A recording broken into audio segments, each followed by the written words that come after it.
Hello everyone, in this video I will be breaking down James Tinian IV's horror book called The Nice House on the Lake.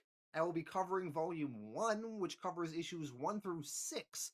I believe this is a 12-issue miniseries, so it will hopefully finish as of issue 12, and right now they are currently up to issue 10, so I may return to this later and finish off the story. Now, the concept of this book is so unique, okay? It is about these group of friends that are invited to this nice house on the lake. And at first, everything is normal and going fine. But then they learn that it is the end of the world. Everybody else in the world is dead. It is like the apocalypse. They are burning. Everyone is gone except for them. And they have to live forever there on that nice house on the lake. And there's lots of mystery abound. So I was immediately into this book when I read through it. I thought it was so compelling. I wanted to know the mystery. Yeah, so I'm really high on this book. Let's dive into it now. Volume 1 of The Nice House on the Lake. The Nice House on the Lake, Volume 1, written by James Tinian IV, art by Alvaro Martinez Bueno, and colors by Jordie Bellaire. Issue 1. There is a man named Walter. He is bisexual. Interesting fact, James Tinian IV is also bisexual in real life, so I think Walter is in some ways a way to mirror a little bit of himself into the book. But yes, Walter, he is an ordinary man. He grew up. He went to high school. He made friends. He went to college. He made some more friends. And then he moved to New York City and yet again made some more friends there. These are some of Walter's friends, the people he cares about the most. There is Sam Nguyen, the reporter. Sam met Walter in high school. Sam is in a romantic relationship with Arturo Perez, the acupuncturist. Walter is friends with the both of them. There is Molly Reynolds, the accountant. When Walter was in high school, he met Molly at their local mall. There is Veronica Wright, the scientist. She was best friends with Molly. There is Nora Jacobs, the writer, who used to go by Norm back then. Nora, or Norm, is another high school friend of Walter's. When Nora was Norm back in high school, Norm dated Veronica for quite a bit. There is Rick McEwen, the pianist, whom Walter met at a dining hall when they were in college. So now we are meeting some of his college friends. There is Naya Radia, the doctor. She is now married to Rick. There is David Day, the comedian, whom Walter first met at a party back in college. There is Ryan Kane, the artist. Walter met her because she used to date David Day, the comedian. There is Sarah Radnitz, the consultant, whom Walter met smoking outside of a dormitory in college. Walter and these 10 friends are the main characters in this book. Who they are and what their little role is going to be very important for the story. Some of Walter's friend group from high school and college and his adult life in New York overlapped with one another. Some of them knew each other and some of them didn't fall in the same friend circle. But either way, Walter, now in his early 30s in the year 2021, he decided he wanted to have all of his friends come together and spend a week at his lake house in Wisconsin in the summer. Even though everyone didn't exactly know each other, he thought everyone would have fun, and Walter promised a great time. In early February of that year, he sent an email to his many friends talking about this trip. He wrote, "Hello all you beautiful monsters. It's been a busy few years, and we've all spread ourselves thin around the country and abroad. It's not as easy to meet up for a drink as it used to be. Even those of you I still live in the city with rarely get to see me, especially given the state of the world. I miss you all terribly, and that's something I'd like to remedy. A few days ago, a friend of my mom's said that I could borrow his lake house in upstate Wisconsin for a week this summer, June 14th to the 20th. I've attached a few pictures and I would attach more, but they're honestly too beautiful, and I think you'd all be convinced I'd made the whole thing up. But I promise you, it's real. This is important to me. This is why I've been texting you all mysteriously about your summer schedule and plans, so no pretending you have something better to do. If you need help with travel, let me know. If you need to be strong-armed into coming, let me know and I'll unleash my very strong arms. I'll send a more detailed itinerary as we get closer. Walter.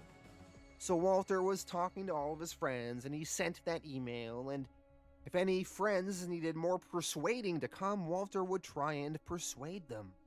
Walter, he also wanted to keep the guest list a little bit mysterious. He wrote his one friend Ryan, who's a female, in May.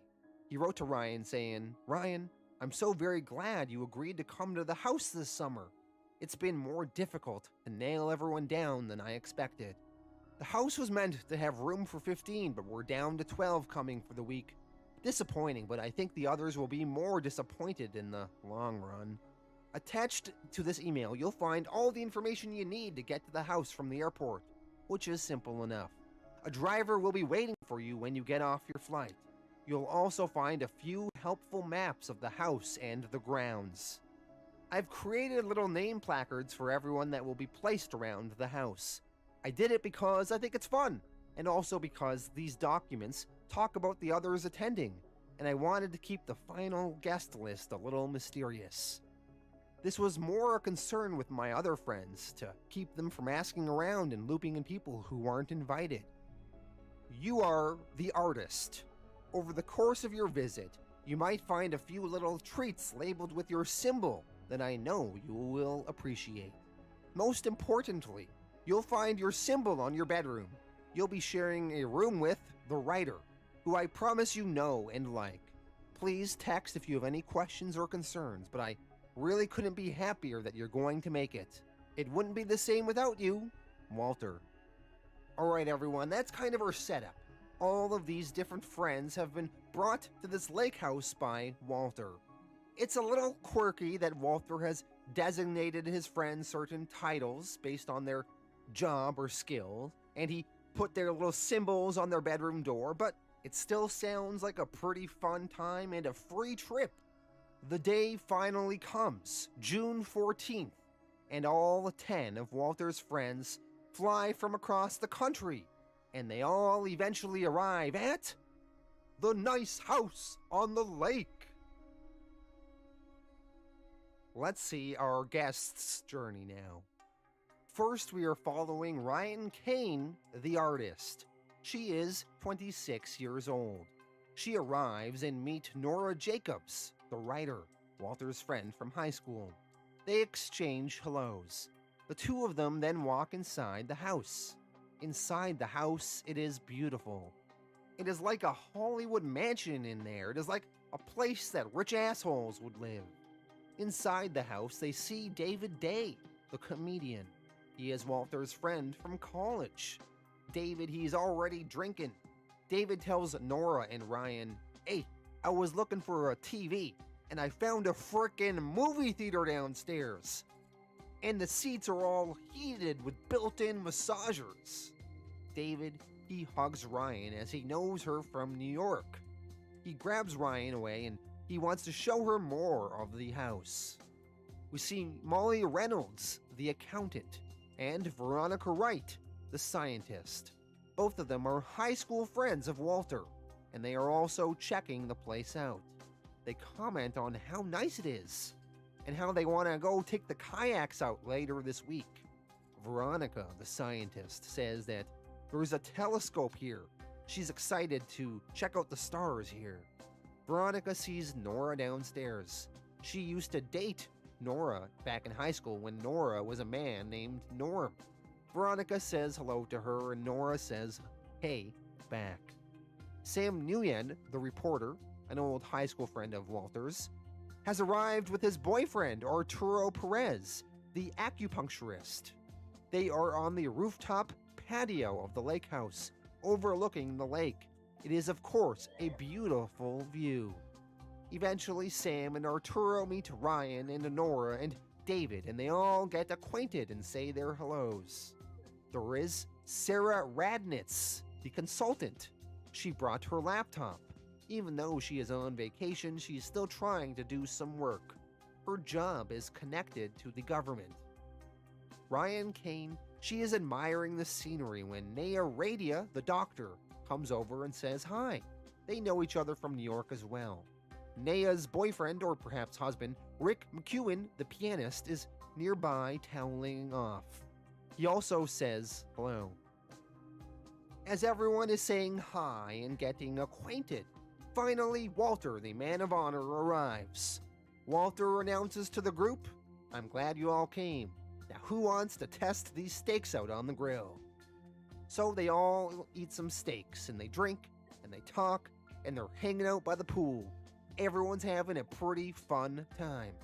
Eventually though, Ryan, she looks at her phone. Reception has been pretty spotty here at the nice house on the lake for most people, but Ryan's cell phone provider seems to have better reception, so she has some signal. Ryan, she's looking at her phone and she's scrolling through Twitter, and she sees that something bad has happened in New York City. Not only in New York, all over the world. People are burning to death spontaneously. Their skin is falling off, their eyes are melting in their sockets. People are dying and nobody knows why, and the sky is on fire. It looks like Armageddon, the end of the world. Ryan, she turns to the group who are all laid back and enjoying themselves, and she yells, There's something wrong. Everyone shut the fuck up. There's something wrong. New York City is gone. There are pictures of people burning alive all over Twitter and Instagram. Oh shit, I'm gonna throw up. The entire party and fun mood grinds to a halt. They all move to the TV, and when they turn on the TV, they see the emergency broadcast system message is on. Everyone is panicking. They start thinking of their loved ones back home. Ryan then, she remembers a conversation she had with Walter when they first met years ago. Walter asked her, "How do you think the world will end?" It was an odd nihilistic question, but Ryan was intrigued by Walter, and her and Walter actually discussed it for a bit. Kind of like a silly joke conversation you might have about that topic. Ryan, she gave some theories, and she asked Walter what his theories were. She said, "What do you think? How do you think the world will end?" Walter answered, "I don't know. I'm still trying to decide, but it helps to talk about it, I think. We should continue this conversation sometime." And they did continue talking about it. Ryan has that memory on her mind now, though, and she realizes that this whole lake house wasn't a coincidence. Walter brought them all here. She says out loud and points at Walter and says, You picked us. Just tell them, don't pretend." Walter, he then admits to the group, "I'm sorry, everyone. You can't leave. There's nowhere for you to leave to. No world to go back to. Not in any way that matters. This house, this lake, the beautiful woods around us, this is what's left. The 7 billion people out there are dead, or they will be dead shortly. This is why I brought you here. I wanted to save you from what my people were going to do to your planet. I'm not going to explain to you what I really am or why this was necessary. I'd rather you all think of me as the man you always knew me to be, your friend. That's why I arranged this. A corner of the world preserved for you to live out the rest of your lives in peace. You won't want for anything here. You have delicious food, alcohol, kayaks, boats, entertainment. You have this incredible house I built just for you, and you have each other. But you will never be able to leave. Put the horrors away. Open another beer. Put on the music. Relax. Nothing out there matters to you anymore. You are okay. You are all going to be okay." Nora is not accepting this. What? She grabs a poker that you would use in the fireplace, and she swings at Walter's face with it. And Walter's face appears to get all messed up, but he doesn't die. And it is clear that Walter, in fact, is not human. His face just gets all stretched out and weird looking and stuff. But he is fine. Somehow, Walter retaliates and with his brain makes Nora's wrist kind of explode and break, and Nora screams out in pain. Walter tells the group, "I know you're all hurting, but in time you'll see this was the right call. I'll be back every now and then to toast to the old world. Until then, I hope you find it in you to enjoy yourselves. I love you all." Walter, he then disappears, and the entire group are all stunned. Issue 2. Rick McEwen, the pianist, has a memory of him and Walter in college in their dorm room together. Walter was sad then, and he told Rick, "Do you think anybody likes me?" And Rick asked Walter, "What's wrong?" And Walter answered, "It's just a lot. There's only a little time left and I'm not ready." Rick replied, "You mean with school? Graduation is still like a whole semester away." Walter replied, "Yeah, school." In retrospect, Walter was probably talking about the end of the world, which he knew was coming. Rick told Walter that he loves him, and so do the rest of Walter's friends like Sarah and David and all of Walter's old high school buddies. Walter told Rick, Yeah, I know. Just don't hate me, okay? No matter what. Even if everybody else does, please, don't hate me." Back to the current day now at the nice house on the lake. Mysteriously, we see a transcript of what happened next after the end of last issue. Who and how this transcript was written and why was it written is unknown. Is this merely a way the comic wants to tell us the story, or is there something more to this? Is someone reading these transcripts in the comic? Maybe we'll find out later. Maybe we won't. From the transcript, we pick up when Nora's arm broke and Walter disappeared. The others were all frantic, commenting, "What the F was that? How the F did he do that? He just blew up Nora's arm with his brain and then he disappeared. Is this all some sort of joke? This isn't real." Eventually, Naya Radia, the doctor, came to Nora's aid and helped patch her up. Well, that was night 1 at the nice house on the lake. Now we go to day 2. Rick McEwen, the pianist. He wakes up in bed by his girlfriend Naya Radia, the doctor, by his side. They talk. Naya says that Nora is doing better. Rick goes to take a shower. After he showers, he admires the view out the window. You can't deny it is a beautiful view. Walter just appears in the bathroom there beside Rick. Walter tells Rick, "Hi Rick, I'm sorry. This isn't how I wanted the week to go. But if this is going to work, I'm going to need your help." We then see a recording and transcript of various conversations going on downstairs. It's mostly just everyone confused by all the end of the world stuff they were seeing on their phones and whatnot. They read a Washington Post headline saying it was a coordinated global attack and the President of the United States is dead. And 1 hour and 15 minutes ago, Twitter just stopped, as did all news, silence across the board. We then see an agenda that Walter made for everyone in the beginning of the week and what he planned for each day. So day 1, everyone arrives, and then steaks on the grill. And for the night crowd, a monster movie. But then the world ended, and the rest of the itinerary people don't really want to do anymore. But let's see what Walter planned for anyway. On day 2, there was going to be a lazy morning breakfast, and then a house meeting, and the week's grocery list. And then they were going to take out the boats, and then relax, and then a family dinner. And for the night crowd, a thriller Tuesday. And then on Wednesday, another lazy morning breakfast, and then relax, lunch, afternoon hike, relax, family dinner. For the night crowd, whiskey Western Wednesday, etc., etc., etc. for the rest of the week. Ryan Kane, the artist, is downstairs, talking to Molly, the accountant, and Veronica, the scientist. Ryan is trying to figure out how Walter knows everyone. Maybe it will help her figure things out if she can make sense of all the connections. Naya, Rick, Sarah, and David are in the kitchen. They are all eating food. Sarah comments that this bagel is really, really good.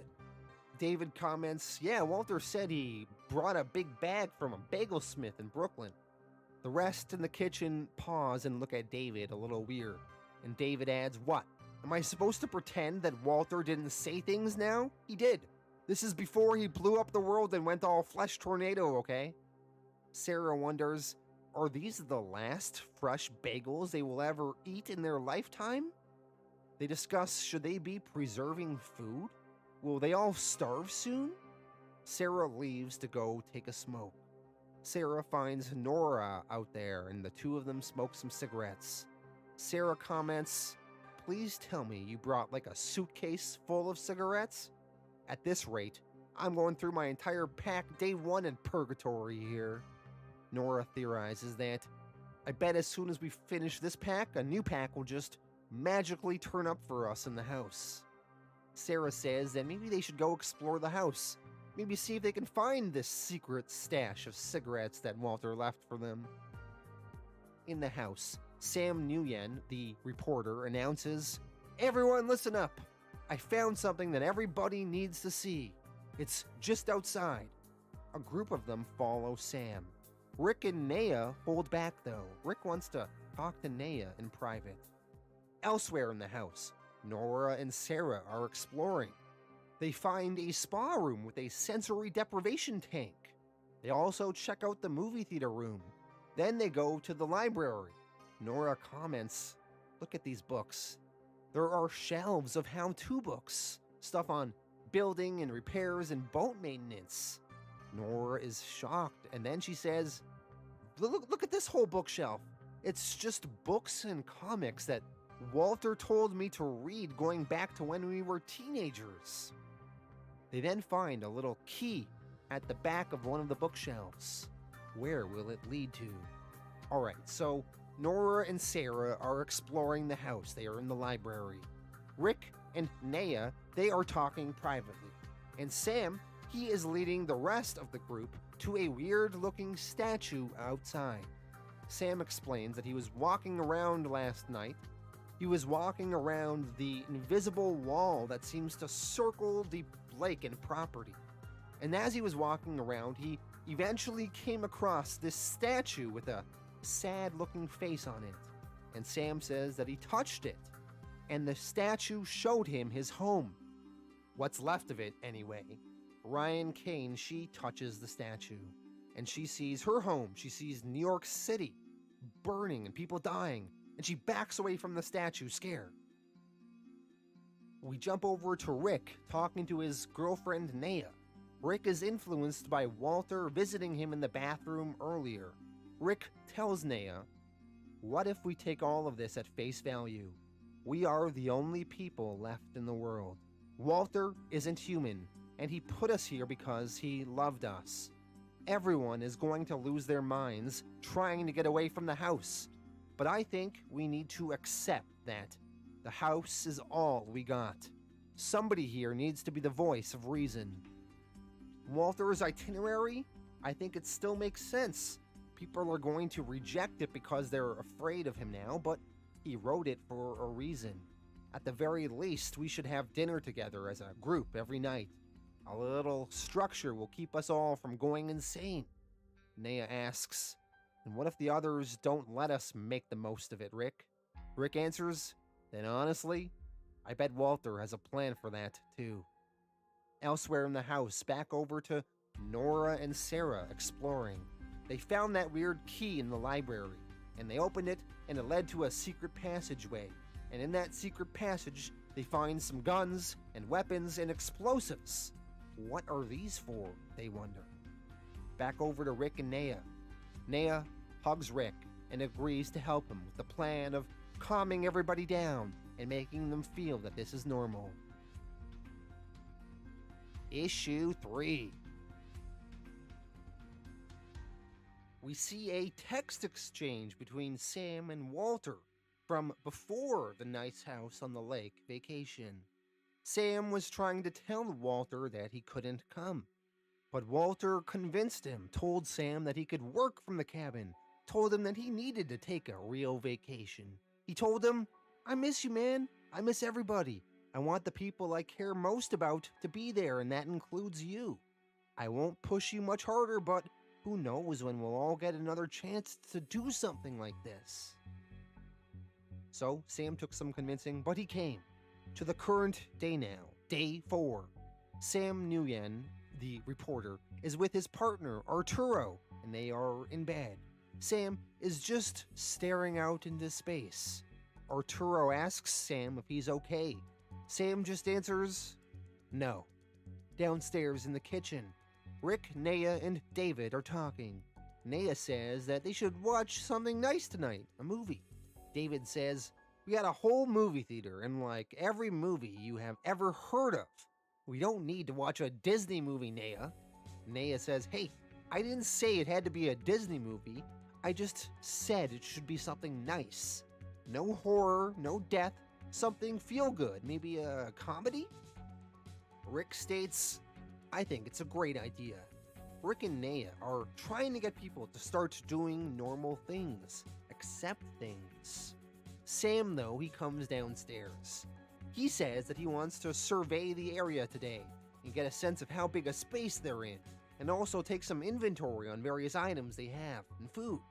Sam soon learns, though, that Rick and Naya are trying to plan people's day. Rick says he wants to take one of the boats out and grab some beers and snacks and enjoy the open lake. Not do anything serious today. Sam is flabbergasted. He says, are you kidding me? Rick makes his argument. We're all scared, Sam. We're all scared, but we're not helping anyone by letting it consume us. I think getting a sense of space and doing an inventory are both great ideas, and we should do them, but what if we get started on that tomorrow? What if we do like one day on and one day off? Sam is starting to get really angry. He says, you want to drink beers on a boat and watch Disney movies? Whatever, man. Sam storms off. Outside, Sam sees Ryan and decides to vent to her. He tells her, we should be talking about rationing. We don't even know all the supplies we have on hand. And everyone is eating eggs like we have an infinite supply. But I haven't seen any chickens, have you? Ryan tells Sam, look, Rick just thinks Walter wouldn't let us starve. Sam can't believe what he's hearing, and he walks off for the day and explores. Sam, he walks around and heads into the forest. And he walks until he touches the invisible wall that seems to be keeping them in.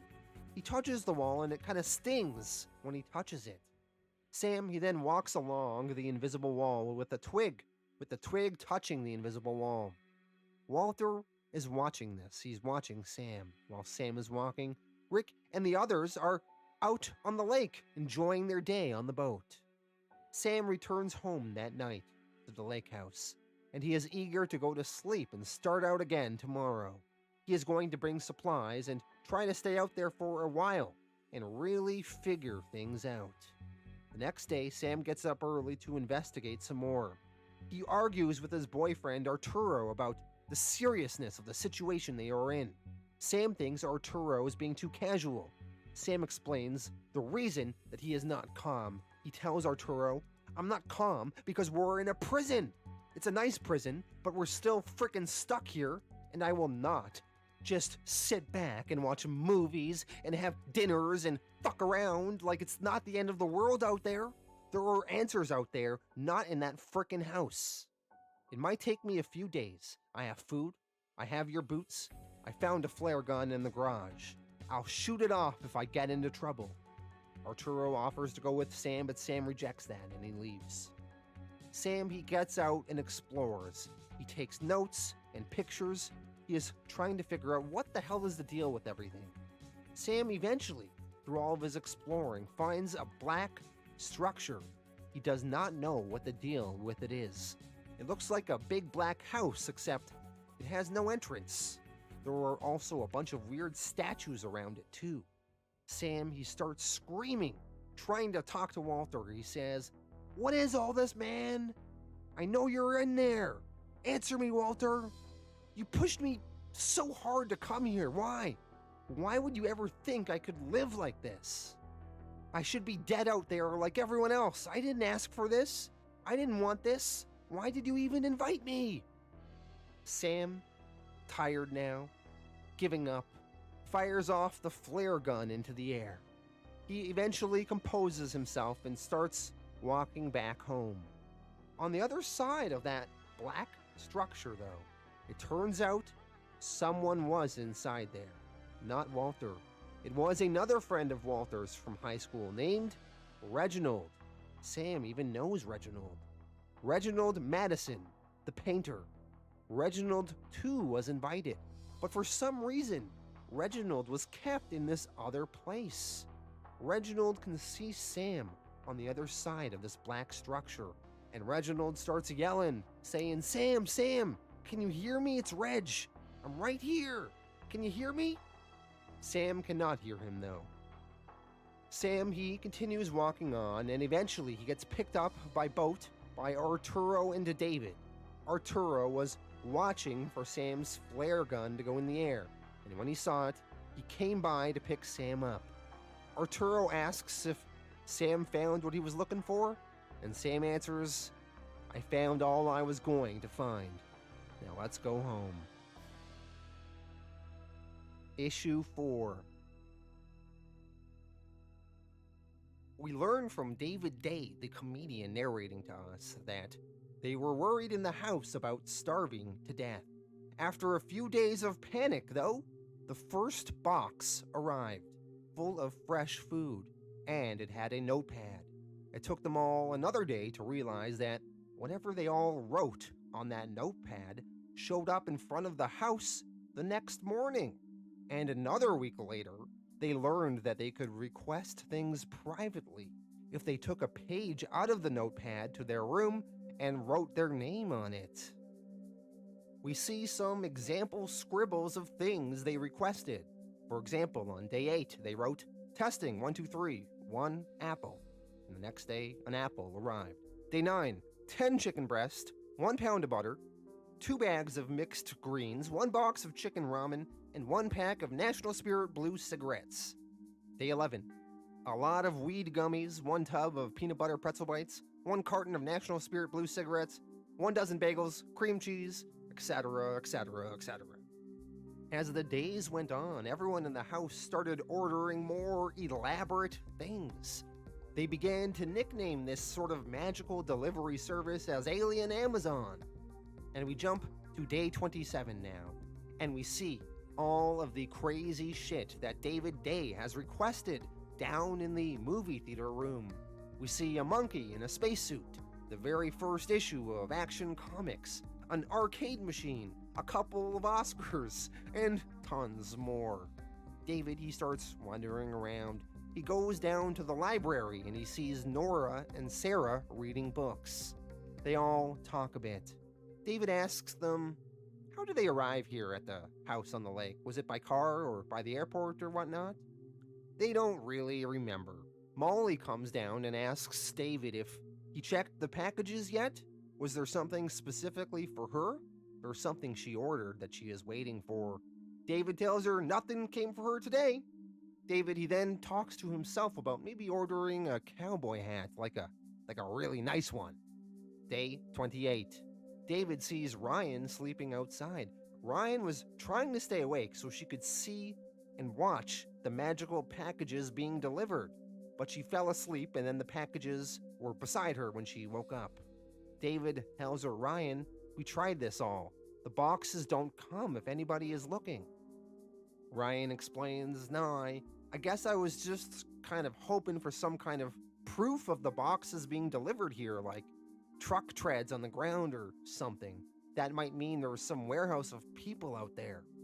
David, he gets his stupid cowboy hat, and it's like zebra printed. David, he brings the packages inside for the others in the house. David announces, the great alien bounty has arrived. Naya, who is cooking in the kitchen food for everybody, thanks David. She says that she might order up some food for a big meal she is planning tomorrow. David asks Naya, hey, question. You and Rick, did you drive in from New York or did you fly into Madison? Naya answers, we must have flown. I hate long drives. Molly asks David again, did a package arrive for her today? And David tells her, no, sorry. Day 29. David on this day is once again delivering the alien packages from Walter to whoever ordered anything within the house. David gets to Molly and Veronica's room. Molly and Veronica are good friends, so they share a bedroom. Veronica asks if Molly got a package today, and David tells her, no, not today. Veronica tells Molly, sorry dear, no luck.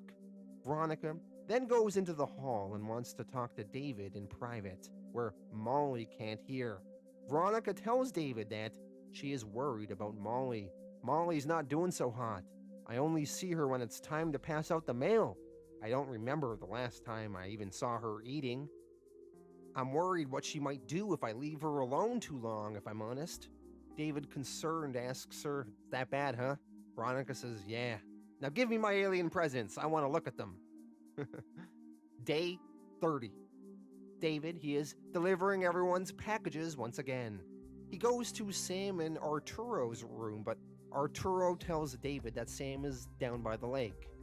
Molly once again asks David if she has a package today, and David tells Molly nothing again today. Molly then breaks down and says, he's just not going to let me do it, is he? He's really not going to. I'm sorry. David, he offers to help Molly. He wonders if maybe she is ordering wrong. He tells her, maybe you're ordering wrong or something. Do you want me to look at how you're doing it? I've been going really specific with mine, like the exact brand I want and everything. Molly replies, do you really want to know? Here, I already wrote down what I want for tomorrow. We see some examples of things that David have ordered, and they're all pretty random, funny shit. A suit covered in exclamation points, a suit covered in question marks, the 3 most expensive watches money can buy, the 3 most expensive bottles of liquor money can buy, the 3 most expensive Fabergé eggs money can buy, the 3 most... Okay, you get it. He wanted every Academy Award won by the Lord of the Rings trilogy, every kind of Oculus VR headset, so he can see which one he likes best. He wanted a weighted blanket one day, and then the next day he wanted a lighter weighted blanket. He wanted the first appearance of Batman, Superman, and Wonder Woman in comics. And he wanted another bottle of the most expensive liquor money can buy. And he wanted a fleshlight, and he wrote, don't judge me, bro. What did Molly try to order, though? Molly tried to order her husband. On day 8, she wrote Cam. Day 9, Cameron. Day 10, Cameron Michael Reynolds. Day 11, Cameron Michael Reynolds, underlined. Day 12, my husband, underlined, Cameron Michael Reynolds. Day 13, my husband, Cameron Michael Reynolds, alive. Day 14, Cameron, my mom, and my dad, alive. Day 15, give me my fucking husband back, Walter.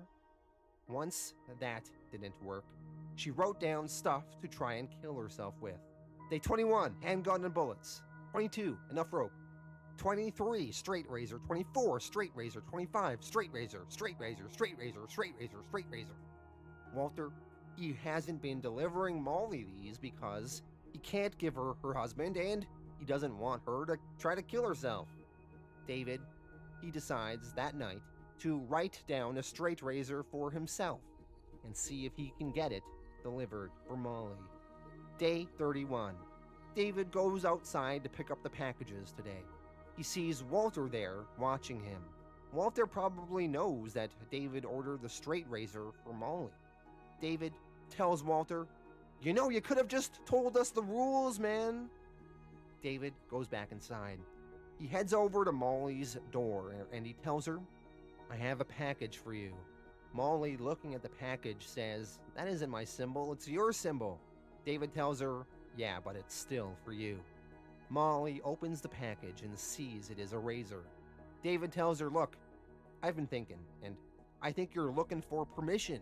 You could have just gone to the lake or something otherwise to end it, so you put it in Walter's hands. I know you're hurting and you want it to stop. I think it's natural. Veronica, she isn't going to tell you that because she's scared of losing you, but I want to tell you that everything you are feeling is natural, and wanting a way out is a natural choice. But There's nothing natural about this place, and Walter isn't going to give any of us the permission you're looking for. And that should make you so frickin' angry that it makes you want to stick it out, just to help us figure out how to stick it to him. I want to show you something that I figured out last night, but I'm going to need that straight razor in order to do it. Later on that day, it is nighttime, and they are all having a big family dinner that Naya prepared for everyone all day. David and Molly arrive a little bit late to the dinner, and David, he is bleeding, has blood all over him. David, he stands on the table, and he is holding the razor blade to his throat, and he tells the group, "So, I think there's a couple things we should talk about. Nobody remembers how they got here. You all kind of just brush it off when I asked you. And sure, there's a lot going on, and airports are boring and whatnot, but myself, I remember packing for the trip in my apartment in New York, and then I remember getting to the house. I don't remember anything in between those two things. Nora and Sarah, they know something that the rest of us don't know, and they're being really weird about it. And Sam, he found a weird building on the other side of the lake back in the first week, but didn't tell anybody about it. I know this all frickin' sucks, and it's not like we all know each other really well. Some of us were really tight a while ago, but as a group, we don't know each other at all. And we're all just kind of slipping into ourselves, and we're waiting for this all to be over. But we have to love each other and look after each other, or there's no hope of us surviving all of this. We all know, Walter, there is no getting off this ride." The group is telling David to stop. This isn't funny. They see him holding the razor blade and they don't want him to do anything rash. David, he's holding the blade to his neck, and he slits his throat open. And then he tells the group, "We can't die. He won't let us. So we have to learn how to live." Issue 5. Back in issue 3, we learned there was a guy named Reginald Madison, the painter, who is trapped in the black building near the lake. Reginald is going to be important this issue. Veronica the scientist, she is narrating to us, talking to us, the reader, and she brings us to a flashback when she and various others were in high school. Veronica was dating Nora, or Norm, back then, and they were hanging out with Walter and Reginald. Reginald and Norm went into another room to talk, and Walter and Veronica were alone. Walter back then, he started hinting to Veronica about some of his weird alien responsibilities. He told Veronica, I don't know, I didn't think I'd like so many of you people. I thought choosing was going to be easy, but I only have so many spaces to fill and I have an important responsibility." Veronica did not really understand what Walter was talking about, so Walter decided to show her. He tells her that she is so smart and she might fit the criteria better than Norm or Reginald. Walter transformed and showed Veronica his more alien, crazy-looking form. And Veronica back then, she just started freaking out. Walter, he decided to bail on that after he saw Veronica's reaction, realizing she couldn't handle it. Walter reverted back to his normal-looking human form and told her, "Forget."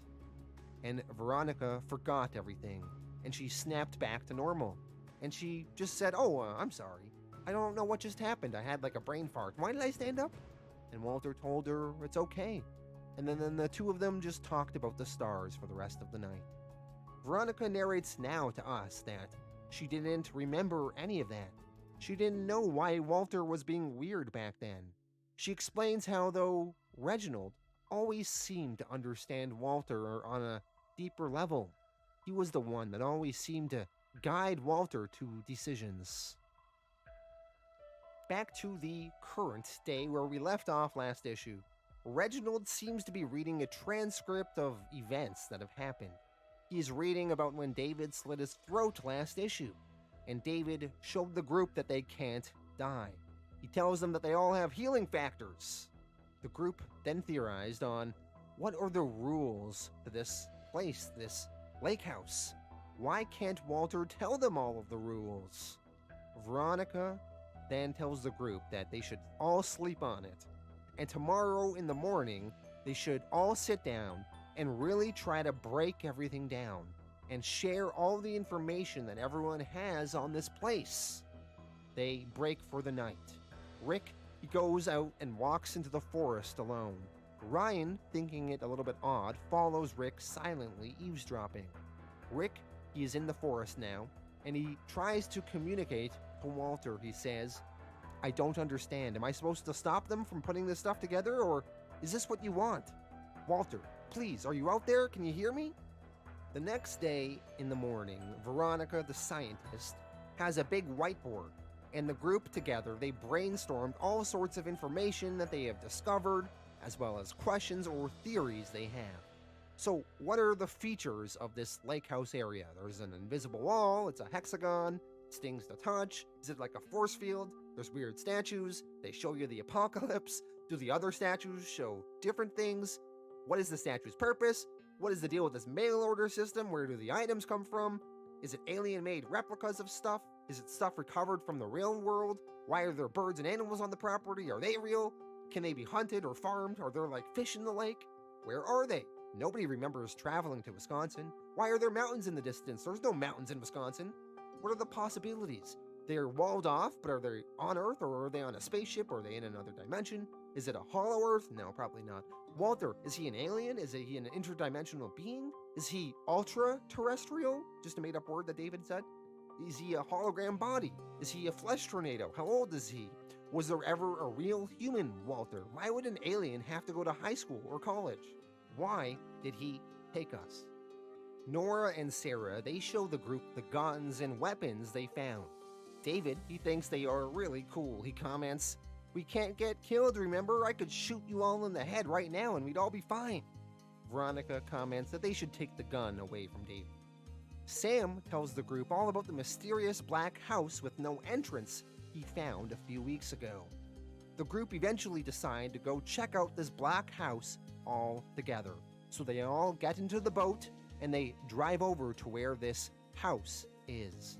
On the boat ride over, Veronica, the scientist, explains something she noticed a while ago but didn't mention before. She knows a lot about stars, and she says that you can actually tell time by using the stars and looking at their position in the sky. But for some reason here, the stars haven't moved. The group asks her, so what does that mean? And Veronica answers, I have no idea. The group of 10 of them arrive at the black house. There are all sorts of weird symbols around them. They investigate it and they can't figure out how to get into the black house. So they decide to shoot at the house. That does nothing though. They then decide to blow up the house with the explosives they brought from their own house. They set up the explosives and they blow it up, but the house is still standing unharmed. They then look around. Ryan notices that all of these weird statues around them each have a symbol on it with one of their logos. She wonders, what if everyone touched their own logo at the same time?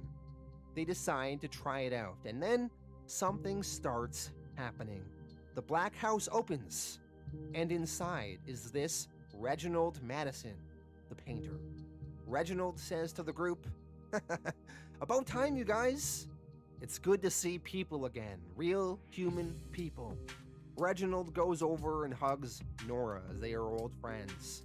Reginald then tells the group, apologies if I'm a little manic. I've been practicing speeches in my head since before you all got here. I really thought you were going to put this all together much faster. We're going to have to work very quickly now. There is still time to save the world. Issue 6. It starts raining and lightning is coming down from the sky.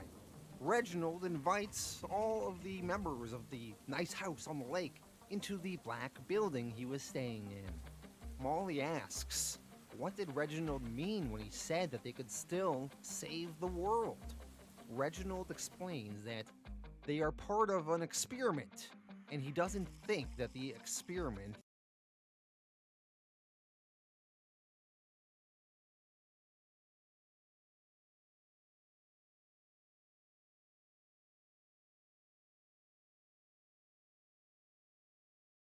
is working not how they want, so they might still have some time. Veronica asks, who is they? Reginald answers, the aliens, Walter's family, whatever the hell they are. Reginald says that he has been getting and reading transcripts of everything that has been going on with the others since they arrived. He then goes into a whole breakdown explaining his history with Walter. We have a flashback back to the high school days. Walter, Nora, or Norm, and Reginald were all best friends, the three of them. Walter wanted to tell them all his big secret. Walter was really nervous about it, and he kind of prepped them for it for a few weeks. But it finally came time to reveal everything. One weekend, they all got together for like a slumber party, and Walter told them what the deal was. Walter said, the world is going to end soon. Not immediately or anything. There will still be another couple decades, but they're not going to be good. We've been doing what we can to make sure that you can't really fight back. The world is going to get ugly. People are going to hurt each other because most people aren't very good. We didn't even need to put our finger on the scale that hard, but it's going to get much worse. And then it's going to come to an end. And I'm supposed to save, like, the best of the best. The people who are the best examples of your species from a number of fields, exceptional humans. They put me in school and gave me a body and hormones and all of these human feelings so I could make my choice in a more educated way. I'll make my choice and I'll put them in a nice place they can live in for the rest of time so we can keep studying your kind. And once I prove that my group is a stable sample of the human population, then we'll exterminate the rest of you. Nora, as Norm back then, asked, so you're an alien or something, or like one of those agents from the Matrix? Walter answered, I'm just something else. It's hard to describe. You don't really have words for it.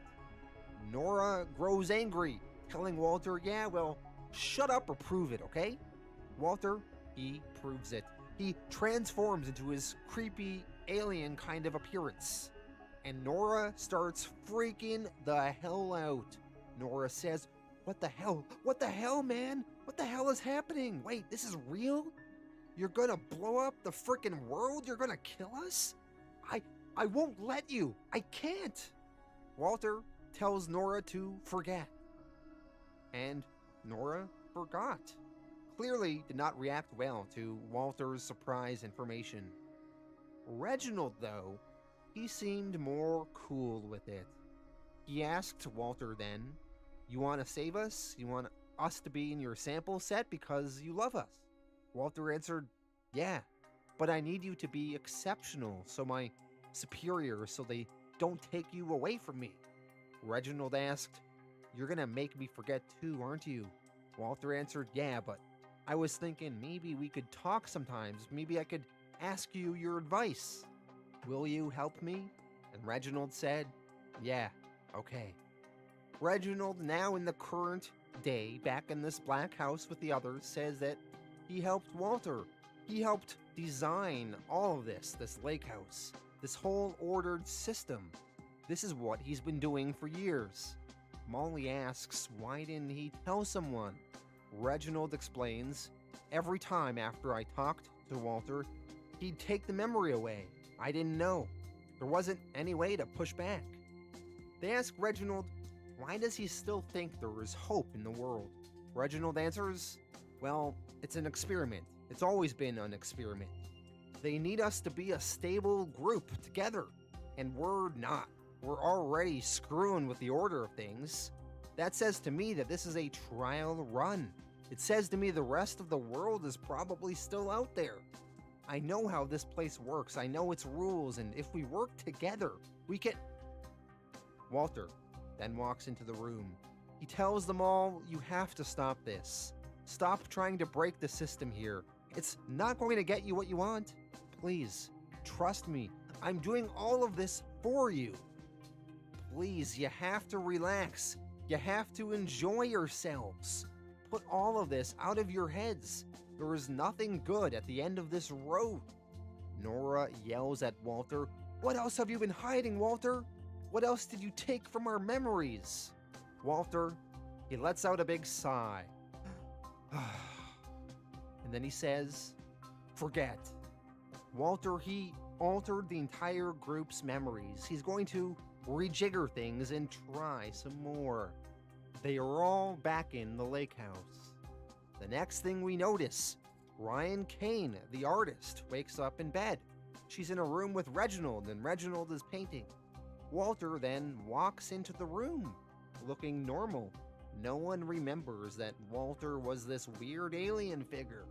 Walter tells Ryan and Reginald, "Hey guys, I think Rick and I are going to go on this hike this afternoon, try and map a bit more of the hexagon, see if there are any more weird buildings here." Reginald answers back, "Y'all have fun? Miss Ryan and I are having a detox and painting kind of day." Walter and Rick leave. Ryan, looking out the window, comments, "Looks like it's going to be a nice day today." Reginald replies, yeah, it does." And with that cliffhanger, we end Volume 1.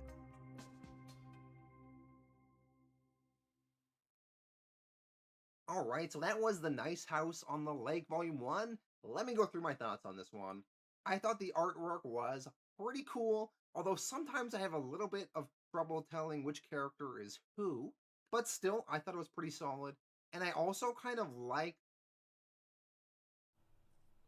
Well, I might have to leave Canada. Hello guys and gals, me Mudahar, and I'm What going up? to be making a pretty off-the-cuff video, ladies and gentlemen. And the title is not wrong. I'm not like sitting here in clickbait. I might actually just leave Canada. I might actually be forced to move. You gotta come down here, come a little bit down south, become an American, brother. You shoot guns, blow shit up, and say whatever the hell you want. Move to another part of the world that I don't necessarily care about. Now, Yeah. ladies and gentlemen, one thing that really makes me mad, makes my blood boil, Okay. is politics. All right, like Yeah. I don't like talking about politics. Okay, I hate the idea of it. And generally, I understand. Yes, politics is a very important thing, very necessary thing. But A, I'm not smart enough to discuss it, and B, it just feels like in the last few years, it's caused so much of a division that people are more interested in the idea of team sports than critically thinking. Okay. This has been true for a long time. I think it's been true. I feel like there was a shift whenever 9/11 happened. I think 9/11 was a pretty big one. And then there was another really big one with Trump. Like, I think those are like two, like, metric levels of team sports that have happened with politics. Like, you guys gotta keep in mind, I'm 32, okay? So I was alive and I remember 9/11 quite well. And I don't know, like, I'm sure that, like, if I asked my dad would say, like, there were other points before this. But from my experience and, like, my life, those have been the points that happened to me.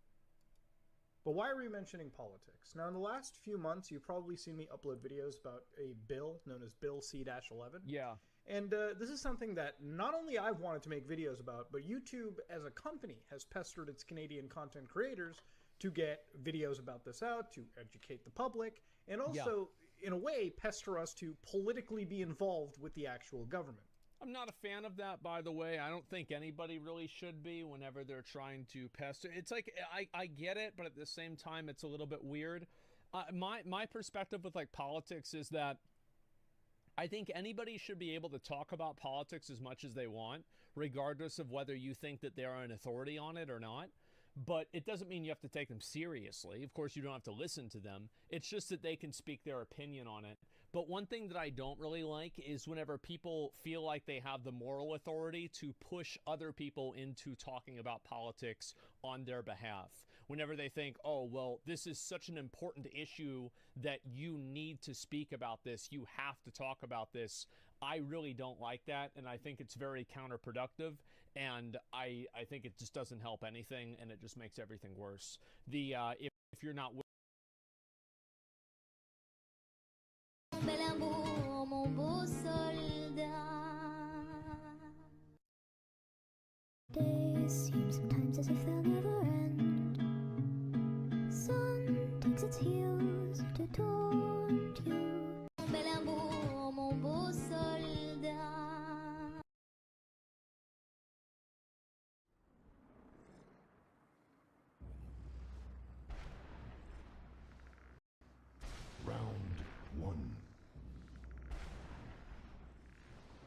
Fight!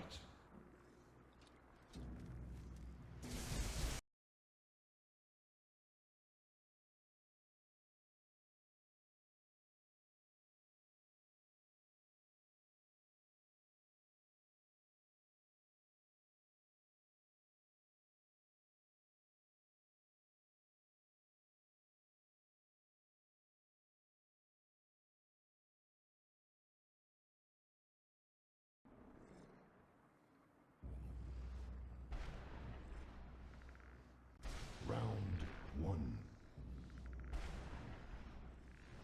Fight!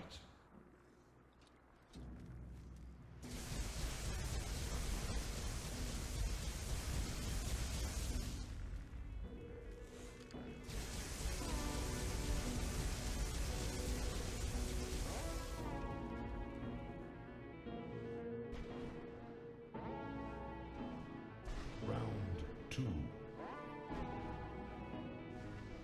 Fight!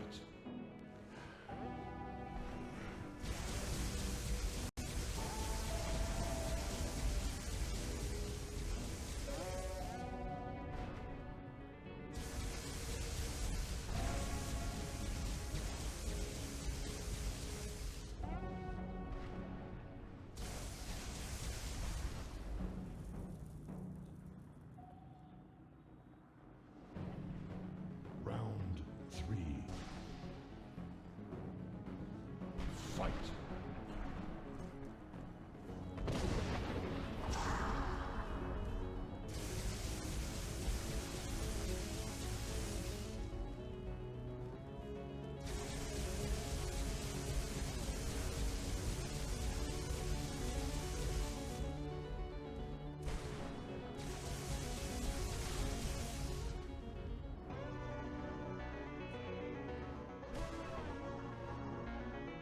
Round four. Fight!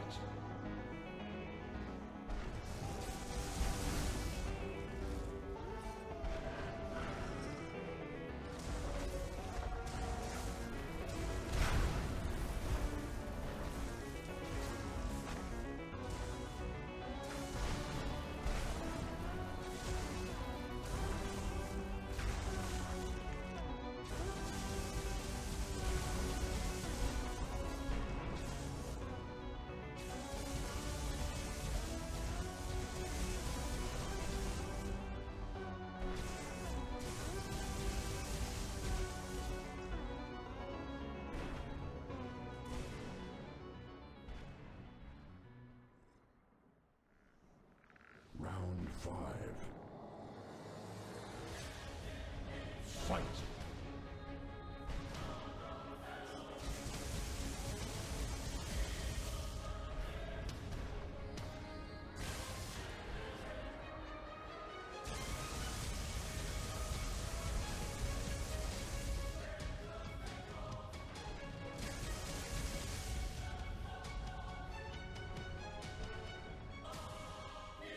Round six.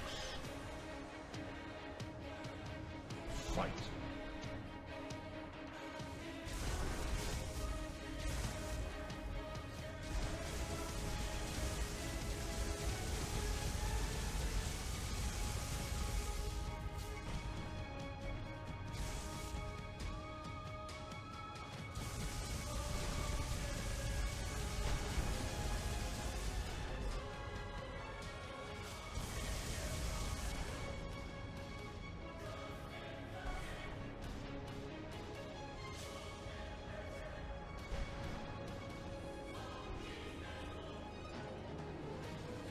Round seven. Fight!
بسم الله الرحمن الرحيم. السلام عليكم يا شباب، اهلا بيكم في فيديو جديد وهو فان انيميشن، تكمله طبعا للاحداث اللي فاتت اللي شفتوها قبل كده في الفيديوهات القديمه. اتمنى يعجبكم يا شباب، واتمنى تسيبوا ارائكم عنه، واللي حابب يدعمنا على موقع باتريون او اللي حابب يعمل انتساب للقناه دي هيلاقي كل الحاجات دي اسفل الفيديو ده. こんな意味もない喧嘩止めるのもめんどくさかったんだが、バカなやつだ。僕を巻き込むとは判断を誤ったな。僕相手にそう簡単にフラグが立つと思うな。この力のせいで僕の人生はめちゃくちゃだ。僕は生まれた時から全て奪われた世界一不幸な男だ。平穏な人生もそれほど悪くない。僕のスイーツタイムを邪魔した罪は重い。僕は今非常に困っているのだ。何度も言うが、僕は目立ちたくないのだ。お前それ意味分かって言ってんのか？はっきり言って勝つのは簡単だ。良いことをするのは良いことだな。やったか？一度に体すべてを吹っ飛ばしたか？こいつもしかして最強の敵なんじゃないか。だが僕は正義の味方じゃない。こんな意味もない喧嘩止めるのもめんどくさかったんだが、バカなやつだ。僕を巻き込むとは判断を誤ったな。僕は生まれた時から全て奪われた世界一不幸な男だ。平穏な人生もそれほど悪くない。僕相手にそう簡単にフラグが立つと思うな。この力のせいで僕の人生はめちゃくちゃだ。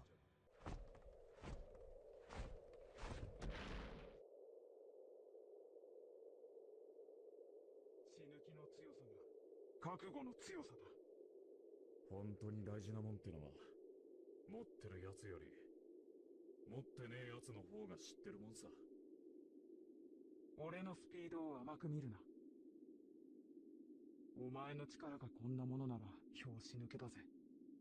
悪い、話長くて半分以上聞いてなかった。あいつらまだウォーミングアップ終わらないのか？そういえば神楽さんはわかるが、貞治さえ出演してるんだよな。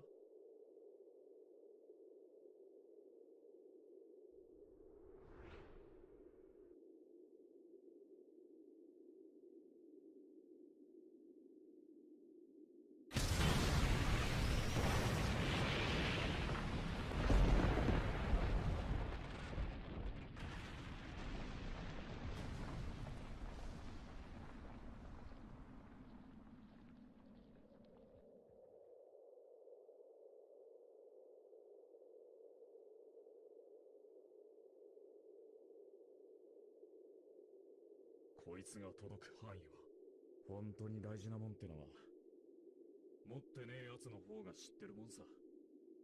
持ってるやつより。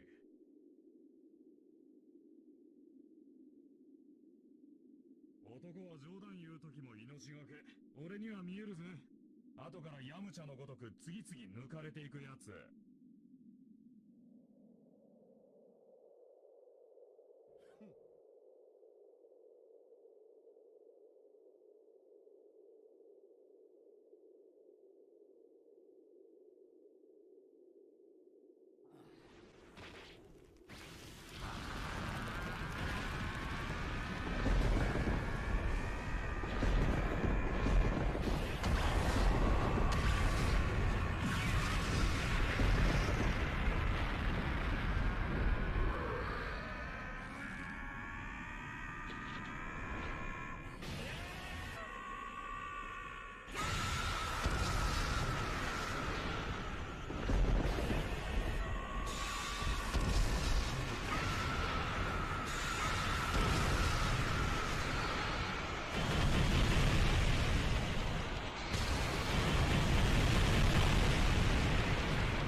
でも、こと難しいんだ。俺には見えるぜ。人の道理はきっちりしやがれ。てめえら、それでも銀玉ついてんのか。まっすぐ歩いて生きてくことの方が最初だけ飛ばして、後からヤムチャのごとく次々抜かれていくやつ。持ってるやつより。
お前の力がむやみに人を傷つけたために倒されるか。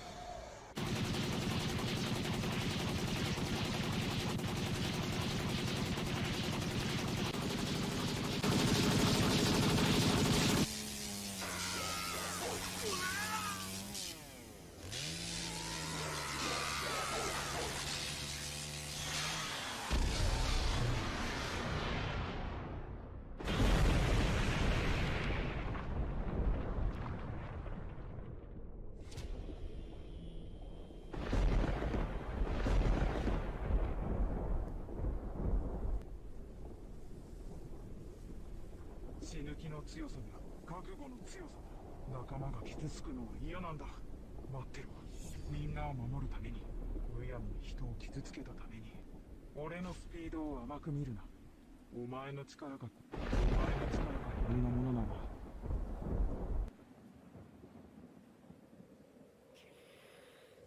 守るべき人間を守るために、僕はこの道を歩き続けると決めたんだ。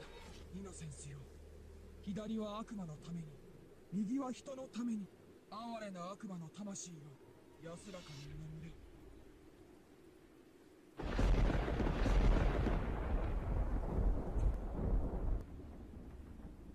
僕がもっと強ければ、僕に宿る今、僕はこの道を歩き続けると決めたんだ。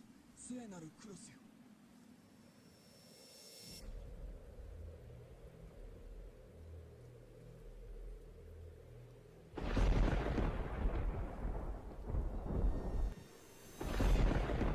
江戸島ヒールズにある修行を積んで出直してこい。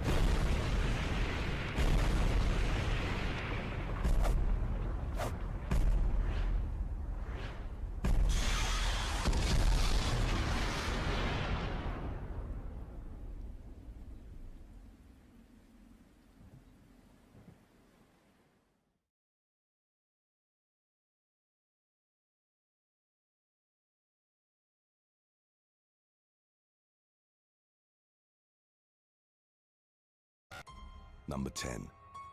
Stone Justin Foltz. Bowling Green State University student Stone Justin Foltz died on March the 7th of 2021 after being in a coma for 3 days following a Pi Kappa Alpha member initiation. 21-year-old Foltz was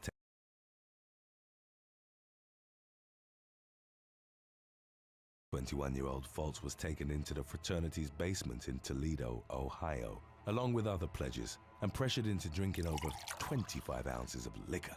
Foltz managed to finish the bottle in 18 minutes. He began stumbling about and showing other signs of distress, but wasn't offered medical attention by any of his peers. One of the fraternity members eventually drove him to his apartment, leaving him alone in spite of his unstable condition. An hour after Foltz was dropped off, one of his roommates found him unconscious and promptly called his girlfriend. After arriving at the scene, the young woman called 911 while the roommate performed CPR as Foltz had stopped breathing. He was airlifted to the Pro Medical Hospital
hospital in Toledo, where his blood alcohol level was determined to be 0.39.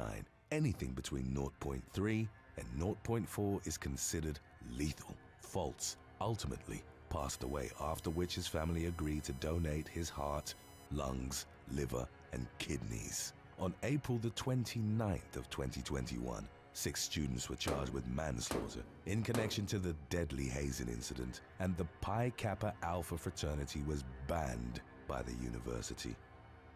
Number 9. Bailey Broderick. On November the 3rd of 2021, 19-year-old Bailey Broderick died after being run over by a drunk pledge at the University of Western Michigan in Kalamazoo. Hunter Hudgens, also 19, had been coerced into drinking heavily during his fraternity initiation ceremony. It wasn't made clear whether his subsequent decision to get behind the wheel of a vehicle while intoxicated was also a part of the hazing ritual. Although Broderick's family demanded the authorities take action, it took the police 6 months to ultimately apprehend Hudgens. An arrest warrant was issued on April the 20th of 2022, and the young man turned himself in 2 days later. He was charged with operating under the influence and moving violation, causing death. As of the latest updates on the case, a trial date hadn't yet been set. Number 8. Matthew Carrington. 21-year-old fraternity pledge Matthew Carrington died on February the 3rd of 2005 after being forced to drink 5 gallons of water during hazing week at California State University in Chico.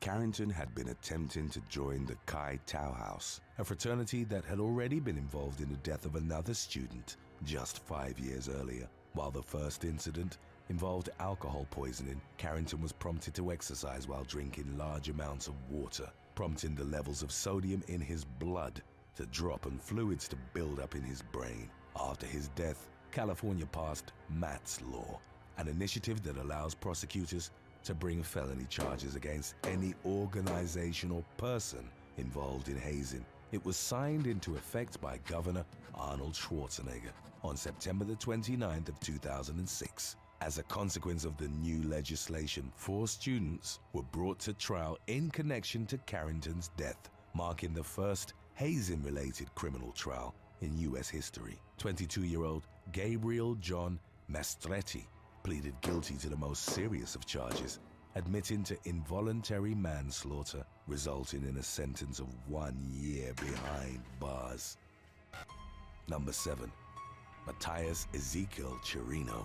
On June the 19th of 2022, 2nd Lieutenant Matthias Ezekiel Chirino died during a military hazing ritual, allegedly intended to welcome members into a new regiment. Chirino was one of 3 officers joining the artillery unit, based in Paso de los Libras, Argentina. 11 high-ranking officers were suspended from the Argentinian army following 22-year-old Chirino's autopsy, which determined the cause of death to be bronchial aspiration related to consumption of large amounts of alcohol. The victim's father, Ezekiel Chirino, accused the army of attempting to cover up the crime, as they'd reportedly called him on the morning of the 20th to inform him that he needed to retrieve his son's body, but neglected to detail the circumstances of his death. It was only when police officers unrelated to the military intervened that recruits revealed they had been forced to purchase the alcohol they would later consume under duress, as well as jump into a pool during winter time.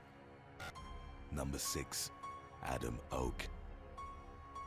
Virginia Commonwealth University freshman Adam Oak was found dead outside of his residence after a hazing incident on February the 26th of 2021. 19-year-old Oak had been turned down from 2 fraternities prior to pledging to Delta Chi. He had been blindfolded after being forced to drink large amounts of whiskey, running into a tree, and being left there by fraternity members. When other students checked on him the morning after the initiation ceremony, Oak was unresponsive. He was declared dead at the scene. When first responders arrived a short time later, the autopsy revealed his blood alcohol level was 0.419, higher than the level of surgical anesthesia. Medical examiners determined that Oak could have survived if 911 was called earlier in the night. 11 witnesses who failed to take life-saving action during the ill-fated hazing were charged with a Class 1 misdemeanor. Under Virginia law, none of the students involved could be accused of murder. Number 5. Alpha Omicron Pi.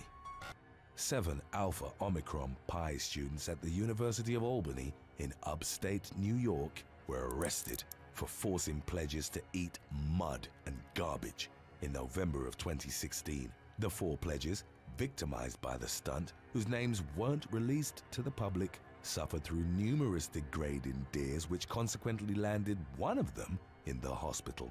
Details of the incident were discovered when police arrived at the sorority house on a noise complaint. One of the victims recounted being doused with a liquid concoction containing rotten milk and eggs, as well as urine and moldy food. The 7 suspects were identified as Katrina Bergvoy, Heaven Guanco, Monica Vitaliano, Teresa Martin, Chanazo Ezequim, Jessica Reyna, and Nicole Johnson. They each faced misdemeanor hazing charges in the wake of their cruel initiation ceremonies. Number 4.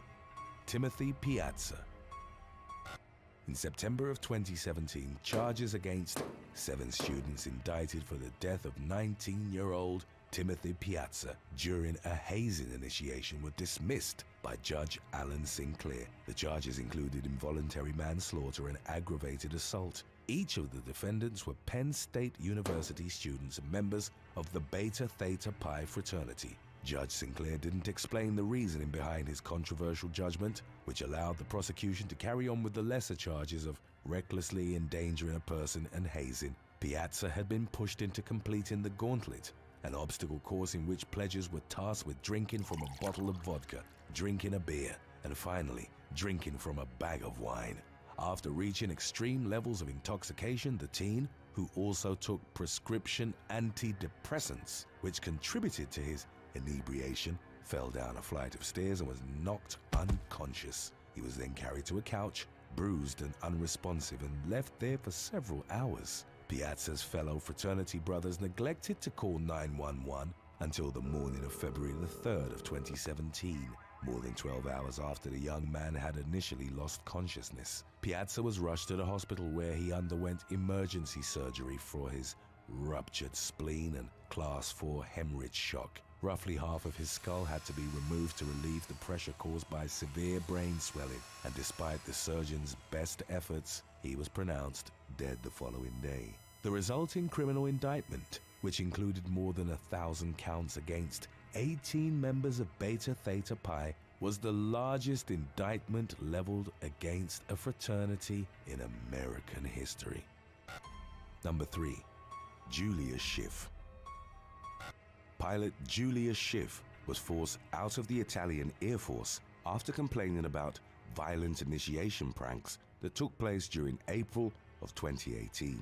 She had enlisted as a cadet 3 months prior, excelling in her training and finishing in 4th out of 2,000 other applicants. During the hazing incident, 23-year-old Schiff was pounded against the wing of a plane, whipped several times, and thrown into a pool by 8 sergeants who humiliated her throughout the ritual. The entire ordeal was recorded, is a preview and for footage the of it next soon Ultra became public. Vegito Schiff chapter accused the Air and Force may of wrongful contain dismissal, but her case was dismissed off by now the country's if you'd highest rather administrative wait. court. In 2022, But now Schiff becoming joined angered the over all the Ukraine mortal resistance, civilians fighting reacting as to a him, volunteer and the in the sudden placement in International another Legion. timeline. She was reported as being the only woman in her battalion.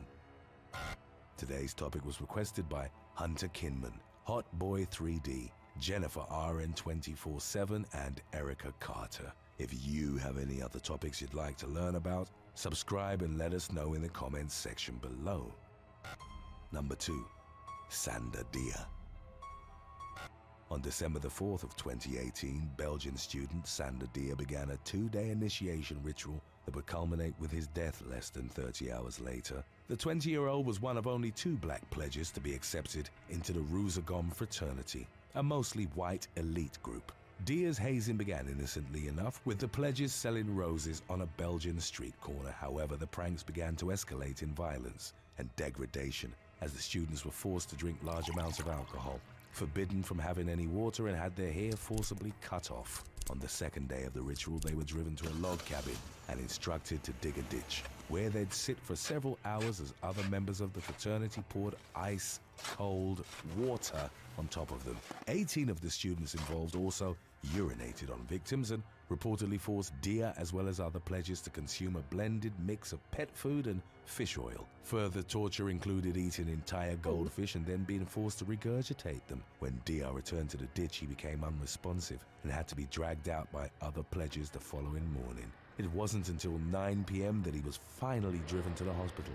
By then he was bleeding from the nose and mouth. While this happened, the other pledges were forced to continue with the initiation process, but were allowed to seek medical help once fraternity members discovered the severity of Dia's condition.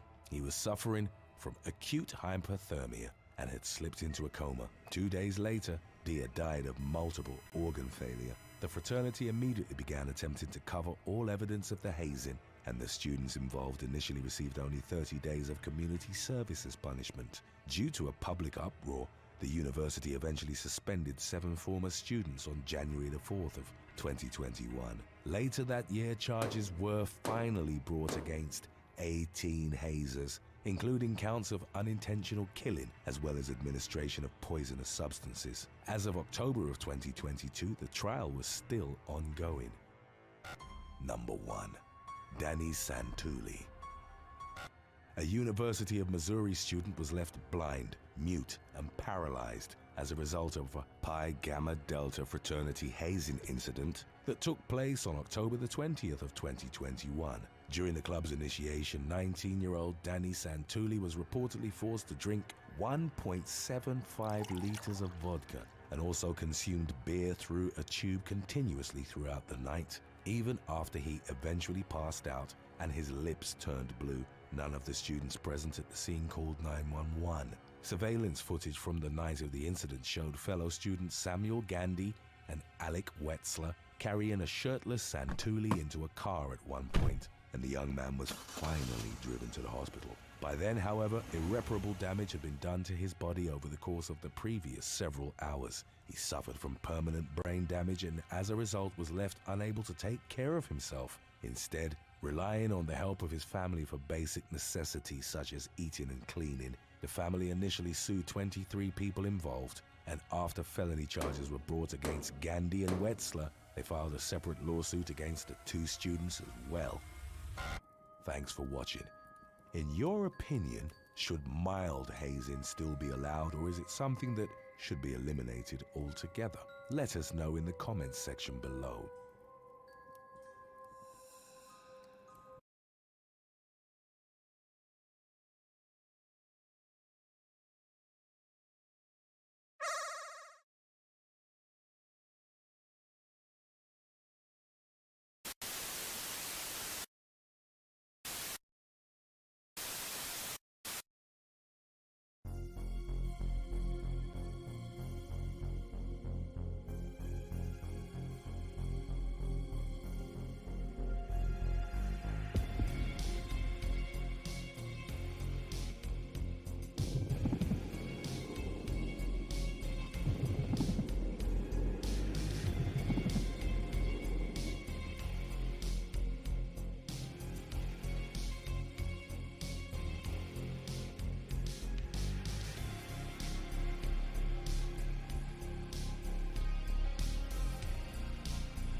doing, sir?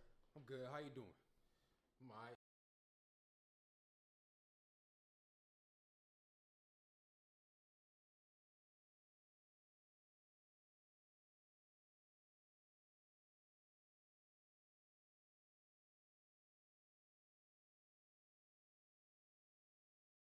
Just hanging in there, ready to go home and go to sleep. What was that? It's my speaker. Like, I was watching National Geographic and my phone was still connected. I forgot to take the Bluetooth off. My fault, man. Oh my God. I was like, why am I hearing the elephant right now? But you got me, man. I also enjoyed that show. I watched it with my little brothers. That's what's up. But you can go ahead and put your suitcase on the scale for me. Let's weigh this real quick.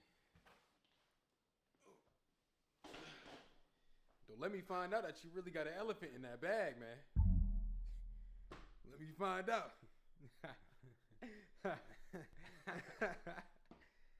Let's see, man. Well, you just made the cut. It's just enough weight for you and the elephant. Just let me get a bag tag real quick for you and the elephant. Okay.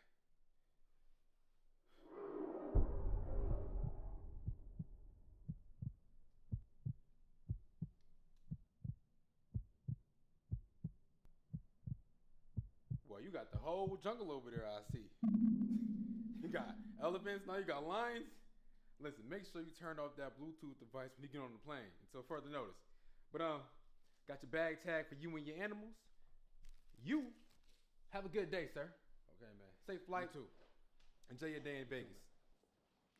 The lion's loose. He's trying to eat me. Let me out, please. My phone's still connected to the speaker somehow. I don't It's know. not a speaker. It's real. The lion's trying to eat me. Let me out. Cancel the plane ride, please. He's trying. I can't run any longer, man. I can't. Hey, where you go? Hey, I need help right now. Don't you go nowhere, man. Don't you free. Stay away from the suitcase. Stay away from the suitcase. Hey.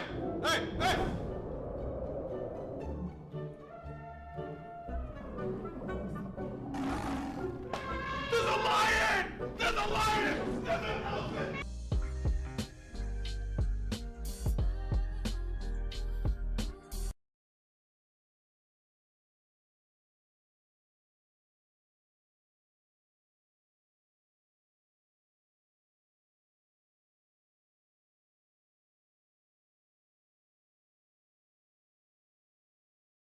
Have you ever wondered what would happen if a serial killer was left to roam free in a small town? This is exactly what happened in the case of the Missoula Mauler, who was known to friends and family as Wayne Nance. He managed to live a double life of a serial killer and an average Joe for more than a decade before he was brought to his ultimate demise. Though what makes this case unique is that Wayne's crimes would never be brought to light while alive. He remained the average Joe to everyone around him until his sudden death unrelated to his serial killings. With more than 10 known victims under his belt, Wayne Nance is considered to be one of the most prolific serial killers to live in Montana between 1974 and 1986. Nance went home to home, murdering innocent citizens and slipping into the shadows before anyone could trail his scent. He only ever came out of hiding long enough to take another life. Welcome back to another episode of Twisted Minds. My name is James, and today we'll be breaking down the story of Wayne Nance, the prowling murderer of the 80s who haunted the citizens of Missoula. He has been dubbed the Missoula Mauler for the violent and grotesque nature of his crimes. Let's get into it, shall we? Born on the 18th of October 1955, the mysterious man known as Wayne Nance had always shown signs of being an outlier. His father was a simple truck driver, and his mother worked as a waitress in a local restaurant. Nance was a strange child, put it best. He grew up in a mobile home outside the town of Missoula, and he began to pick up interests in things other children would consider downright scary. Despite all this, the youngster excelled in school, which helped to ease his mother's mind about his other behaviors. She probably assumed it was part of the ups and downs of a developing child, something she thought her son would grow out of by the time he became a teenager. Unfortunately for her and a couple of other unlucky souls, the behavioral pattern continued into his teens. During that time, he was widely considered a weirdo for his extracurricular activities. Nance always boasted of his worship of Satan, even going as far as branding himself with satanic symbols using a coat hanger. These troubling signs seemed to disappear when he became an adult, as by age 30, he looked as though he worked through most of the problems he battled with in his younger days. His act was so watertight that his employers and coworkers were impressed by him, as they would describe him as something of an average guy who looked harmless. Sadly, history would not remember him as such.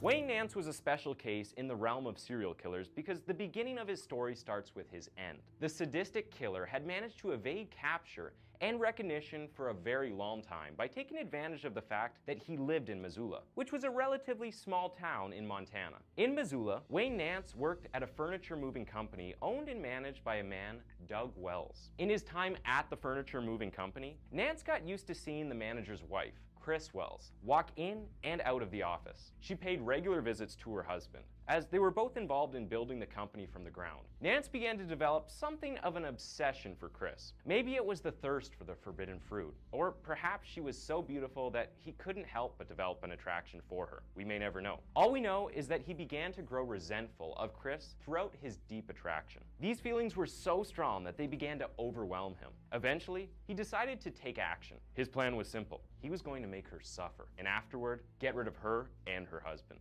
Fast forward to the 4th of September, 1986. We are now at the Wells mansion, and it is a cool night in the suburbs. Doug Wells takes a look outside, and much to his surprise, he spots someone hiding in the bushes in front of his house. Being a man of action, Doug decided to go outside and confront the stalker. When he discovered that it was his employee, Wayne Nance, Doug let his guard down. After questioning Nance, Doug's employee gave an explanation for hiding in the bushes. According to Nance, he had spotted someone peering into the house while he was driving by. He claimed that he had merely stopped over to investigate and bring the perpetrator to justice. Nance then asked Wells if he could borrow a flashlight so they could search for this petty offender. Doug Wells obliged him. When he turned around to get into the house, Nance seized the opportunity and struck Doug in the head with the butt of his pistol. Doug was dazed. The deep scalp wound had already started to bleed, but luckily, he did not lose consciousness. He pounced on Nance, realizing finally that his strange employee was the villain after all. They struggled from the garage into the house, all the while making a lot of noise, which brought Chris Wells to the scene. While they were locked in combat, Nance managed to get a hold of a length of pipe, which he used to finally prevail over his opponent. This was going to be a long night for the Wells family. After this, he brought out his pistol and once again threatened Chris with it. He made her walk upstairs, and slowly they made their way to the couple's bedroom. Nance then tied her up to the bedpost before going downstairs to finish the job he started. He dragged Doug to the basement and tied him to a post with a clothesline. Doug had been bound and nearly beaten to death, but this was not enough for Nance. He went upstairs to get an 8-inch kitchen knife, which he used to stab Doug in the chest, puncturing one of his lungs. Nance did not know it, but he had missed Doug's heart by about an inch. Nance then left his victim to die in the basement, finally, feeling he was free to have his way with Chris. It was after this that Doug, pumped full of adrenaline, managed to muster enough strength to break free from his restraints. Doug had a hobby of collecting antique guns, and earlier he had placed a lever-action, Savage model 99G rifle near his workstation in the basement. If he could get his hands on it, he would have a chance of saving his wife from this murderous psychopath. Through sheer willpower and despite injuries that would normally kill a man, Doug managed to walk to the Savage and load it with a single bullet, which was all he had available. It was time to put an end to this.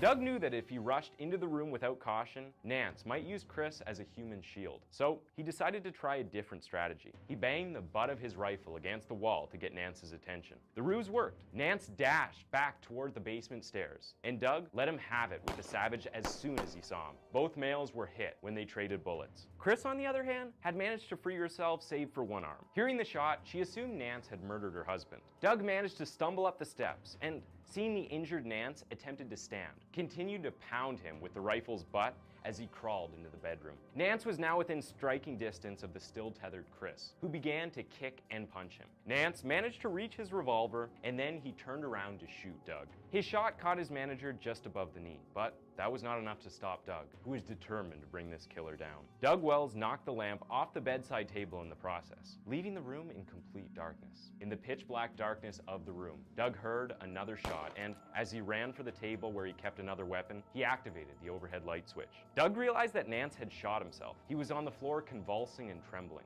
They managed to call the police, and the three of them were rushed to the hospital, where Doug surprisingly made a full recovery. His wife Chris was not physically harmed during the altercation. For Nance, however, his injuries proved fatal. He died in the hospital the following day. Nance was never formally accused, tried, or convicted of any crime before his death.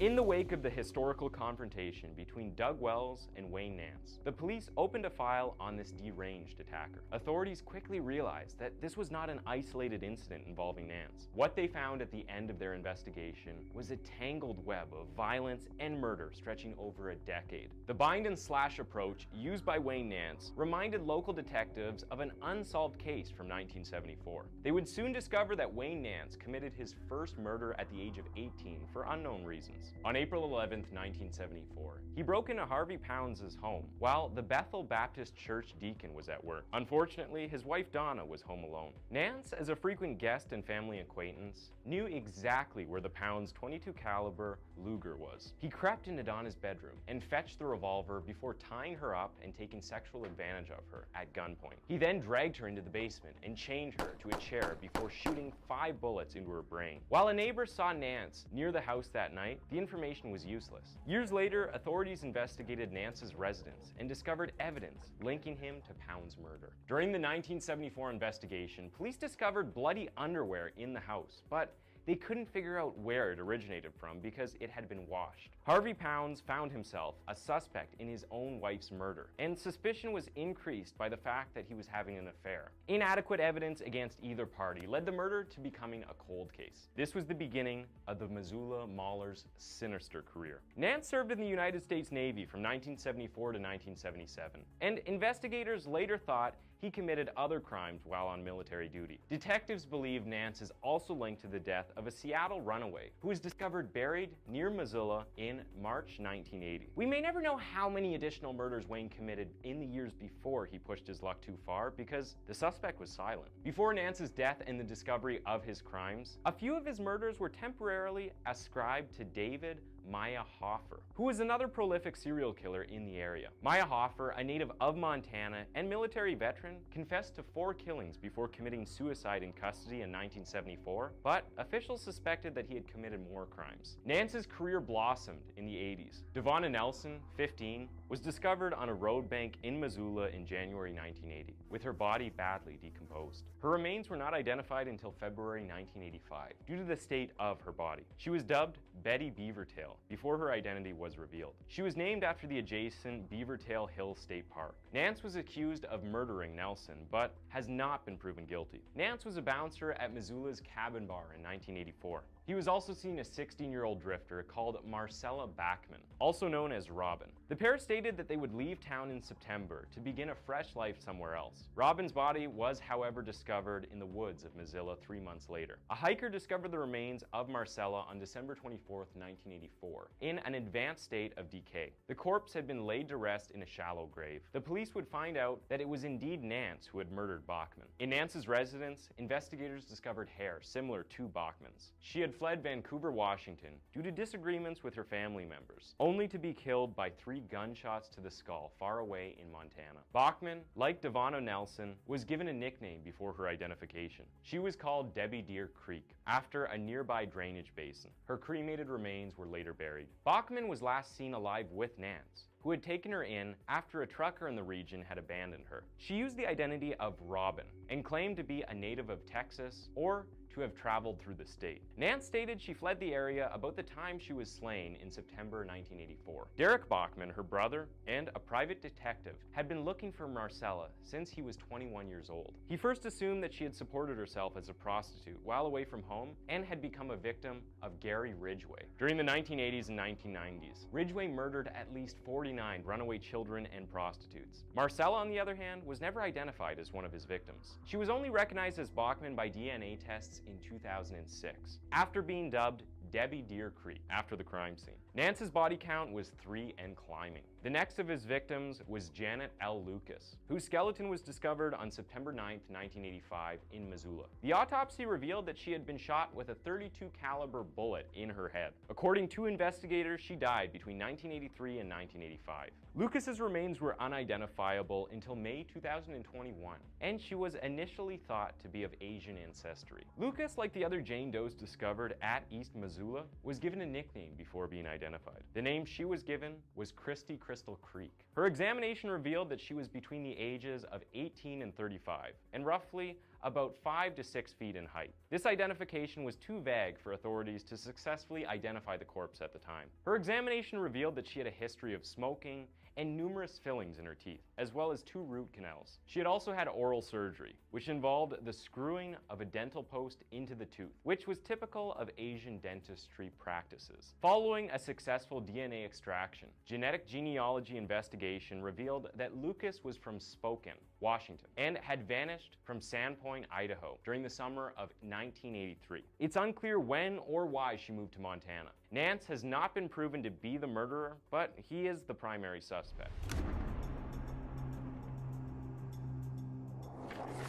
Now we get to the bloodiest home invasion the Mauler managed to pull off. Mike and Teresa Shook had just finished dinner with their 4 young children when Nance knocked. When Mike opened it, he was stabbed to death with a butcher knife, while his wife was carried into the bedroom to be sexually violated. When Nance was finished, he stabbed her to death. And then he set the house to fire to kill the children and destroy all the evidence. Thankfully, neighbors arrived before the fire could spread. While the children were discovered alive, there is no evidence of Wayne Nance or anything connecting him to the violent house invasion. Nance quickly found work at Conlin's Furniture, hidden in plain sight. He had a decent appearance and may have faded into obscurity if he hadn't quickly returned to his aggressive habits. A check of Nance's home years later brought up a hunting knife and a small porcelain statue stolen from the home of Michael and Teresa Shook, who were killed in nearby Hamilton, Montana in December 1985. In the end, it was the courageous couple Nance had failed to kill who eventually put an end to his 6-victim crime spree, not the cops. Wayne Nance's last felony was breaking into his boss's house. Despite the fact that Nance thrust an 8-inch blade into Doug's chest, beat him over the head, and nearly took sexual advantage of his wife, both Doug and Chris survived, and Nance was shot dead. Thanks for tuning in to Twisted Minds. That was the case of Wayne Nance. And why don't you go ahead and click on one of the 2 videos on your screen for another one of our videos.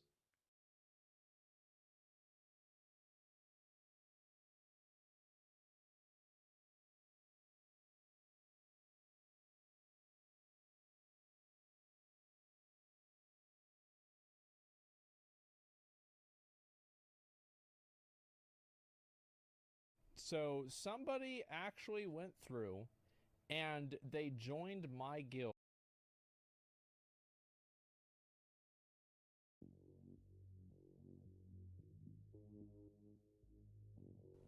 A child actor, jaded, depressed, and perpetually high,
decided to embark on a journey of mass violence in order to please his inner demons, planning to go after the Prime Minister of Canada himself.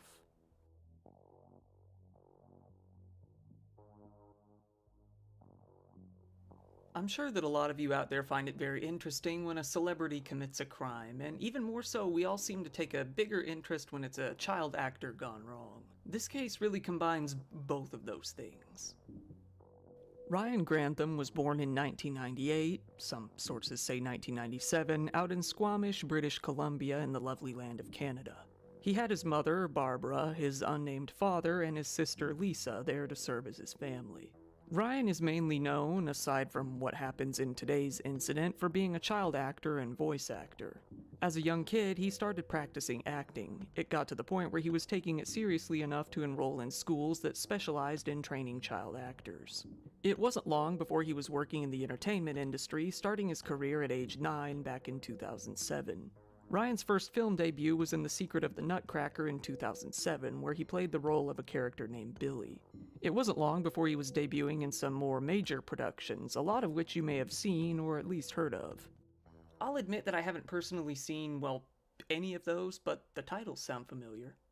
Over the years, he had over 30 credits to his name. In 2009, he had a role in The Imaginarium of Dr. Parnassus, and then in 2010 he ended up playing a character in Diary of a Wimpy Kid. The character he played was apparently a kid playing a Nintendo DS who was pretending to be a bush. Okay, I don't know what's going on here. Feel free to explain in the comments if you've seen the movie. He played a part in a few episodes of Supernatural, iZombie, and Becoming Redwood. Hi, I'm Ryan Grantham, and I'm playing the role of Redwood. I think determination is one of the biggest things a person can have, and I think because of Redwood, I've definitely grown in determination, so that's definitely going to stick with me. However, it seems like most people know him from his role in Riverdale, which is a weird adult take on the Archie comics. In the 4th season of the show, which aired in 2019, he appeared in one episode as a kid named Jeffrey Augustine just to steal a truck and kill Luke Perry. It seems that his character in Riverdale and one more in a made-for-TV movie called Undercover Cheerleader were his last ever acting roles. It's now 1 year later, in March of 2020.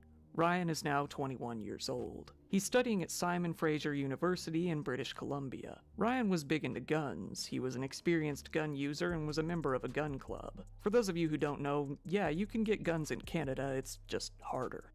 However, not all was going well, and that's kind of an understatement. By the time he entered young adulthood, Ryan was smoking a metric butt-ton of weed and was watching a bunch of gore videos on the internet pretty much daily. His grades were plummeting fast as he started skipping school more and more. Eventually, he just completely dropped out of Simon Fraser University. He was going through spells of self-loathing, an overall sense of hopelessness, and the urge to commit violence on a mass scale, an urge that only got worse over time. I think you're coming to realize that security is important in life, in all aspects of life, especially online. Thankfully, there's private internet access, the world's most transparent VPN provider, with over 30 million of rights to televise the game, be able to access local websites, 3 extra months complete. Darker and darker as his mental health got worse and worse. For months, he continued watching gore videos on the deep web as he struggled with the urge to kill not only himself, but everyone else around him. Unfortunately, despite knowingly dealing with these urges, he continued to buy more guns during this period. As the urges to kill got stronger, he started upping the ante in his own mind, coming up with increasingly broad-scoped plans as to what he was going to do. He thought about committing acts of mass violence at possibly Lionsgate Bridge in Vancouver, but was leaning more towards the idea of shooting up his old school, Simon Fraser, likely harboring some ill will towards the school after his failings as a student further shredded his self-confidence. The problem was, Ryan Grantham appeared to be very well functioning to those around him. Outwardly, he wasn't really showing any signs that there was a problem. Because of this, nobody ever saw the signs that anything was wrong, and he was free to keep planning these things, to keep buying weapons, and on a sadder note, to keep suffering. By the end of the month, March 31st of 2020, Ryan was completely consumed by the desire to end his own life, and to a greater extent, the desire to end the lives of those around him. He came to a decision. He was going to commit an act of mass violence. But he wasn't positive on where. He was still kind of mulling around the ideas. There was a problem, though. He was already concerned with how his mom was going to feel about relatively minor things given the big picture, like smoking weed and dropping out of school. So how was she going to feel if he shot up a school or something? He could only really think of one way to solve this problem, and no, it wasn't to just decide not to go through with it. No, his solution was to end his mother's life peacefully before she could ever find out about what he was about to do. That day, 64-year-old Barbara Grantham was playing the piano at her home in Squamish, completely unaware that anything was amiss. That was when Ryan walked up behind her, pulled a .22 caliber rifle up to the back of her head, and fired a shot. She collapsed there and died on the spot. For reasons unknown, but likely to later use in some sort of online manifesto, Ryan started filming the aftermath on his GoPro camera. In this video, he both confessed to the killing and filmed the body. "I shot her in the back of the head. In the moments after, she would have known it was me," he said in the video. After the killing, Ryan decided to relax. He went out to buy some beer and some weed and came back home. That same day, he wrote a journal entry about what he had just done. In that entry, he apologized to the rest of the family, but accepted that, in the end, nobody would understand him. "I'm so sorry, Mom. I'm so sorry, Lisa. I hate myself. There's a lot of media of me out there, film and TV, hundreds of hours of me that can be viewed and dissected. No one will understand," he wrote. After chugging a bunch of beer and smoking a bunch of marijuana, he went to bed. The next day, April 1st, Ryan came back into the room where his mother's body still remained and decided that he should probably clean up a bit. In a somewhat religious manner, he covered the body up with a sheet, placed candles all around it, and then hung a rosary on the piano.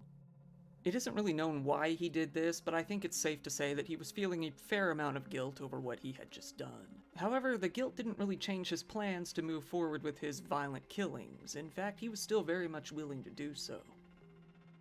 It was time. He pulled out all of his weapons and started really deciding what he was going to do and how he was going to move forward.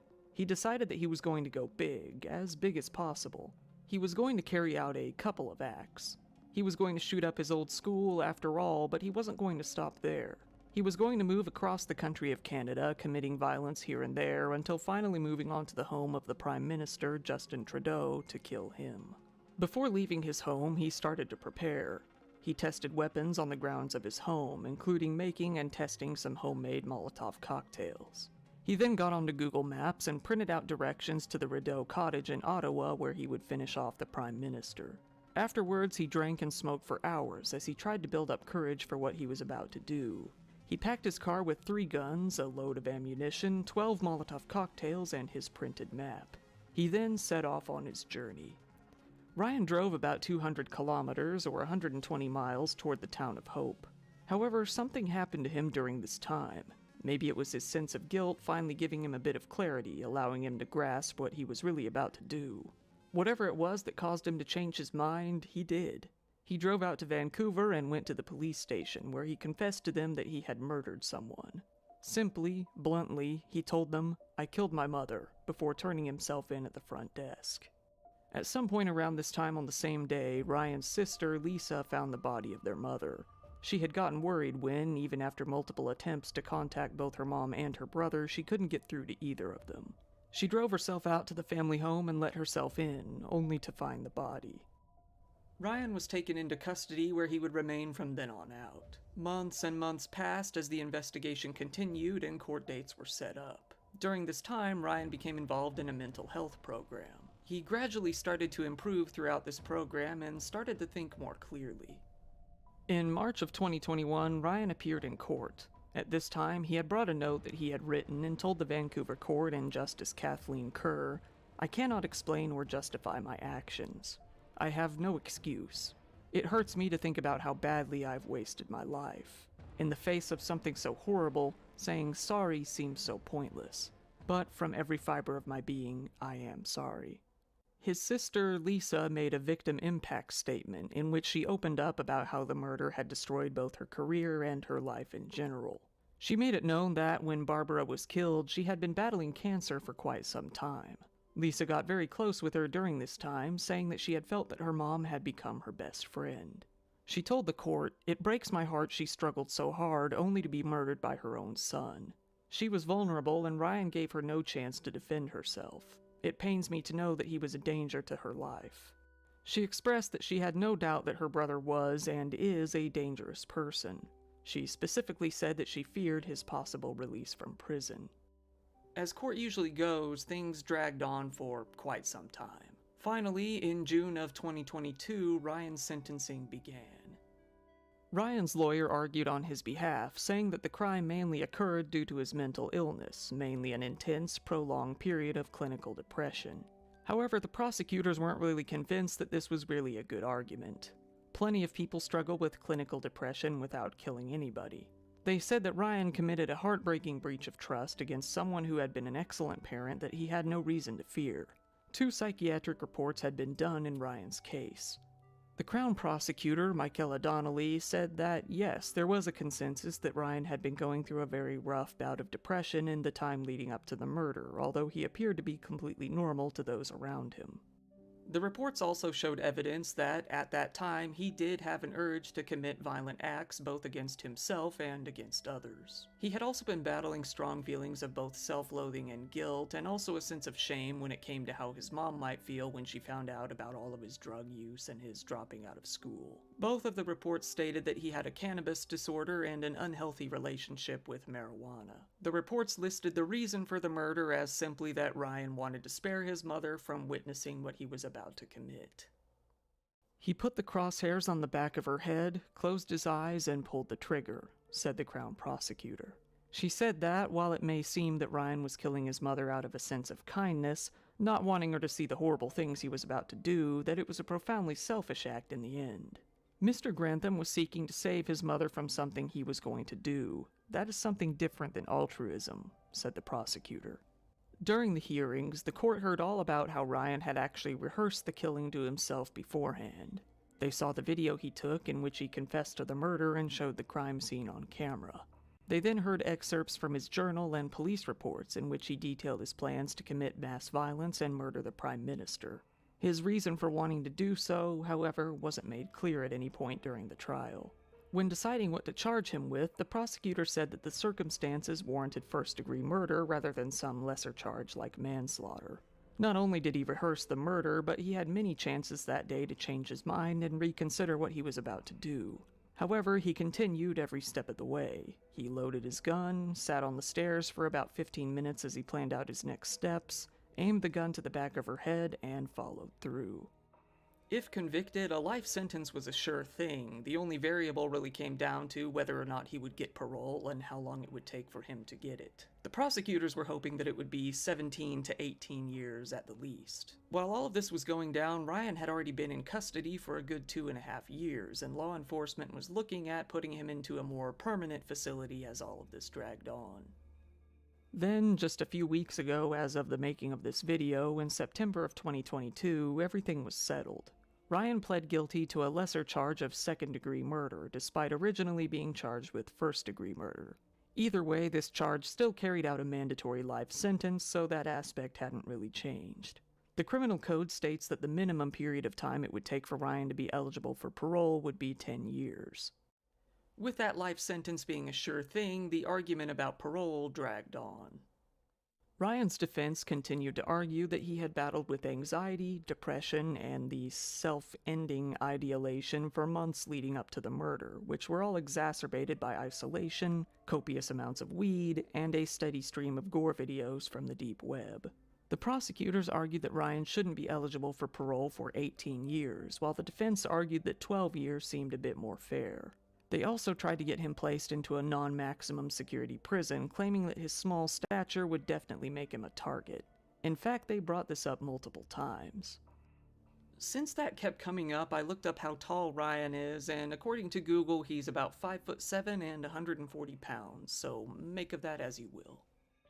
In the end, Ryan Grantham was sentenced to life in prison. Justice Kerr said that there were mitigating circumstances involved in her sentencing decision, mainly the fact that Ryan did seem genuinely sorry and remorseful about his actions from the beginning. Ryan's lawyer told CTV that Ryan wasn't shocked about the sentencing at all. "I think he anticipated what the judge gave him as a sentence," he said. "I think he's very apprehensive about the whole thing. He's a fairly tiny person, and to go to the prison system, I'm sure it's a daunting and scary thought for him." In the end, it was decided that he would eventually be eligible for parole in about 14 years. In a final statement, Justice Kerr said that the statements from Ryan's loved ones, mainly his sister, really showed the life-shattering impact of the murder. She said that his only saving grace was that he realized what he had done and didn't continue on with his plans of mass murder. Ryan has continued his psychiatric treatment while in jail, and it has been said that he continues to show improvement. He's done everything he could do in prison. He's taken every possible course. He's attended counseling as much as he possibly could. I think there's good hope to believe that he could be rehabilitated. Fellow actors that worked on projects alongside Ryan haven't spoken out on this issue very much. However, a few have, such as Riverdale actress Lily Reinhart. In response to all of the articles out there referring to Ryan as a Riverdale actor, she stated simply, "We do not claim him, thank you." When it comes to Justin Trudeau, his team and his social media accounts still haven't responded to the case in any way.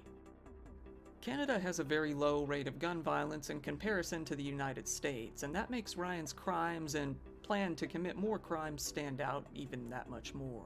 It's no doubt that this is going to be a topic of discussion when it comes down to ongoing conversations about both mental health and gun control within the country.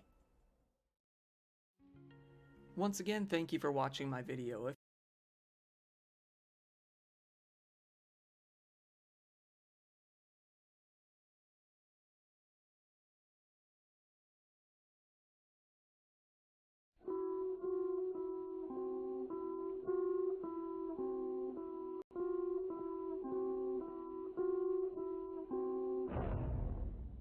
Little Girl Lost is great because of the main idea and execution of that concept. It only features 3 on-screen actors, 5 if you count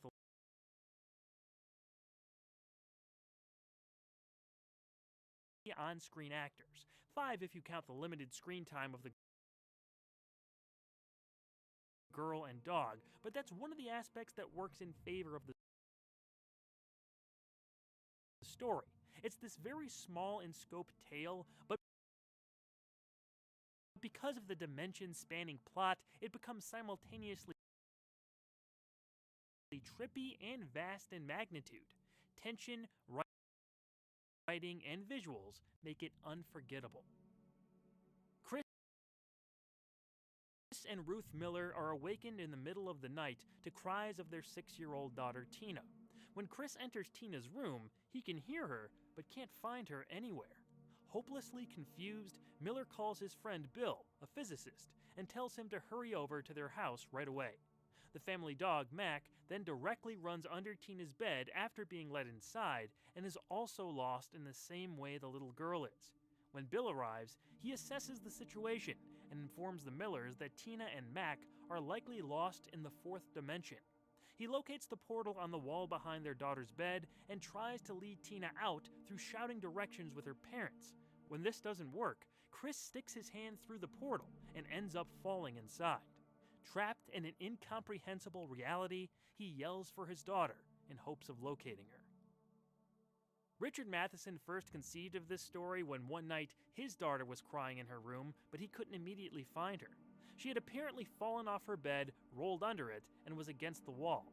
It was that momentary strange sensation that gave birth to this idea. Matheson even kept the names of his daughter, Tina, and his wife, Ruth, as the character names for his narrative. This was originally one of Matheson's short stories that was published in 1953, but it ended up being a perfect candidate for a Twilight Zone adaptation. Little Girl Lost has been said to contain an influential concept that has been used in other media since its release. Matheson himself saw comparable elements in the 1982 film Poltergeist. It's not a stretch to say this extra-dimensional main idea was introduced to many Americans for the first time back in 1962. Not to say this was a brand new notion. I'm sure it was done in some form in fiction well before this, but it did capture a lot of creative people's imagination. The reverberations of this episode are still felt in the Twilight Zone Tower of Terror attraction at Walt Disney World. There are a few specific odes to this story throughout that ride. They also may have derived some of the thematic aspects for the attraction from the concepts used here. The visuals that one-time TZ director Paul Stewart and cinematographer George D. Clemens created for Little Girl Lost are some of the most abstract we've seen in this show. In contrast to most of the episode that takes place in the Miller suburban home, the stuff in the fourth dimension is way out there, and I loved it. The techniques they used to make this place extremely weird without becoming too indiscernible were a fine line they walked flawlessly. A special set combined with fog and post-production effects created a worthwhile trip into this realm. They also experimented with some of the shots by shooting behind a piece of glass with moving oil on it. You never quite see what exactly is going on, but it's enough to follow the actions of the characters. Richard Matheson would later remark that this portion could have been a little stranger, but it wasn't bad. He was generally pleased with the adaptation. Perhaps the most impressive visual in our own dimension was that of the portal inside the wall. Believe it or not, that was a practical effect done without double exposure. Apparently, the set was constructed to have the portal part of it built a couple of feet back from the rest of the set. They lit the scene in a particular way that created the illusion that it was a solid wall. So when the actors put their hands through the portal, they're actually just reaching into the opening separated by light. It's pretty crazy, honestly. I was shocked to find out that's how it was done. I'm sure the black and white photography, containing limited shades of gray, had to have helped them pull this off. In terms of the audio, let's not forget how those effects helped create this otherworldly experience. Echoes and other sounds added to what we were watching in the fourth dimension.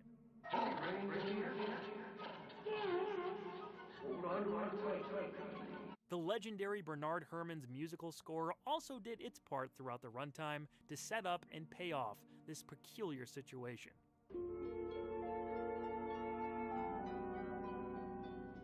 Speaking of music, the Twilight Zone theme sounds odd in this episode's intro and credits. If that was done on purpose to tie into the fourth dimension gimmick, that's genius. But I don't think that was the case, since this happens again in following installments.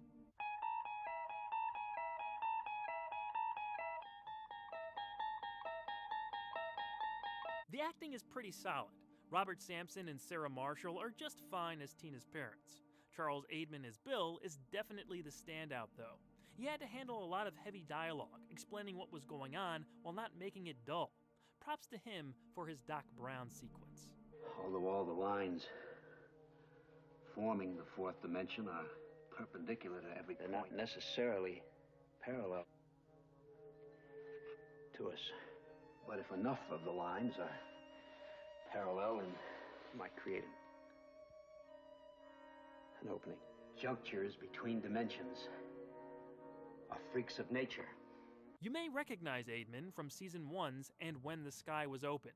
He actually returned to the Twilight Zone years after this as the narrator for the first 30 episodes of the 80s reboot, so his place in the zone is rather important overall.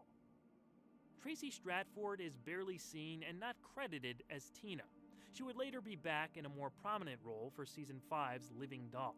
Oddly, or maybe not so oddly back then, they got an adult actress, Rhoda Williams, to voice the 6-year-old daughter. It didn't bother me too much, but I can see this slightly catching the viewer's attention. Mommy!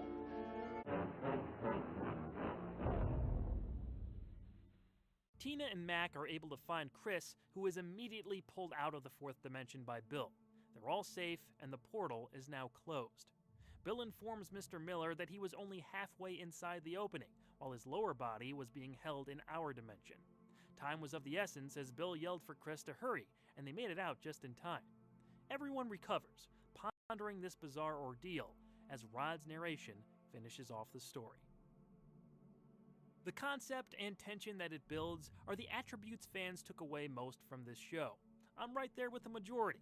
It's a great idea that was brought to fruition in several successful ways. It also features one of my favorite narrator reveal shots, which always brings my personal rating up a few points. This is a hearty recommendation from me. If you haven't seen it and are still confused, I guess a modern equivalent to the fourth dimension idea would be something like the Upside Down from Stranger Things. Both places are occupying the same space, but are concurrently separate. There's only one way to experience it yourself, so draw up a portal of your own and step inside the Twilight Zone.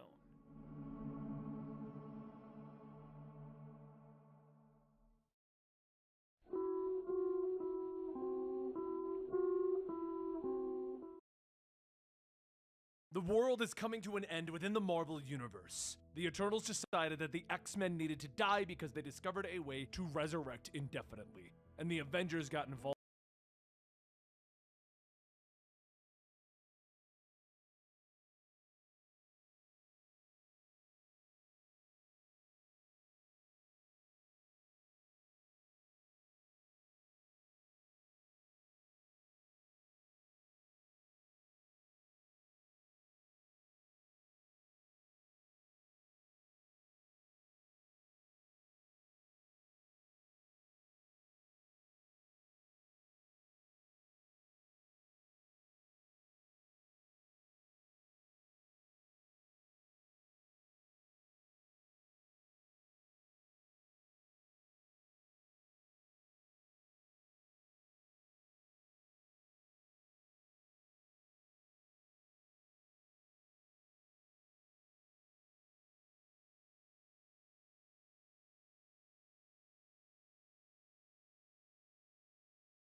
Person or Persons Unknown is a return to form for writer Charles Beaumont. After the previous few episodes of his that aired, it was nice to see something that felt like it was in his wheelhouse. There is another installment in particular that this one brings to mind though, so does it stand on its own or feel like too much of a retread? David Andrew Gurney wakes up after a long night of partying to see that his wife Wilma doesn't recognize him. Thinking it's some practical joke, Dave ignores her and goes into work. However, when he arrives at the bank, his co-workers don't know who he is either. Eventually, the police are called, and Gurney is taken to a psychiatric hospital where he's told David Gurney doesn't exist. That identity is all in his head. Not believing it, he escapes and tries to track down anything that might prove his case. Beaumont set up this story pretty well. The premise ties into a quote by Serling from years earlier. "The worst fear of all is the fear of the unknown working on you, which you cannot share with others." Dave is the only person who knows what's happening to him. It's driven him absolutely mad that his own friends and family have no idea who he is. At first, he's more annoyed and angry about his wife's perceived game, but I think it really sets in when Dr. Kozlenko at the mental hospital allows him to speak to his mother over the phone. Hello, Mom? Oh, thank God, thank God. What's the matter, Mom? Don't you recognize my voice? It's Dave. Your son. Mom, now stop it. Don't do this to me, please. It's easy to empathize with this guy, which makes it simple to be invested in his plight. While I think Richard Long's performance is hit and miss, it doesn't take away from the character's relatability. The supporting players he interacts with also helps to round out this episode. Frank Silvera acts in the best of these secondary roles. His turn as Dr. Kozlenko isn't cruel. He's actually trying his very best to remain calm with Dave. But the good doctor does epitomize this alternate world Gurney finds himself in. These two actors also had a really good antagonistic chemistry. There is no David Andrew Gurney. You're lying. Oh, come, why? I don't know. Why I don't should know, but you are. You've got to be. I see you're going to require more proof. Well, that can be arranged. Oh, you haven't met your fellow patient. That's Winston Churchill. So he thinks. Poor chap. No one knows who he really is. Winston Churchill over there is listed as being played by an uncredited John Brom, the director of this episode, on IMDb and Wikipedia, but I don't think that's him. Maybe I'm wrong. You be the judge and let me know in the comments. Brom did a solid job with this episode from behind the camera. It's not his best, especially coming off how amazing Shadowplay was as his last installment, but he did well steering this ship. This isn't a knock against the episode, but it does call to mind Season 1's A World of Difference. That one was written by Richard Matheson, directed by Ted Post, and starred Howard Duff. It had a similar premise, with the main character being transported to a world where his life is a TV show, and he's played by an actor. No one believes that he's really the character he portrays, and we get a lot of similar character exchanges. A World of Difference is without a doubt the better episode. It's more dense, stranger, and has stronger performances and directing. Plus, the twist of the main character's life being a TV show in this other world was so much fun to see play out. Person or Persons Unknown doesn't go down that exact same route and is more basic in its concept, but it's still a good show that does enough to stand on its own.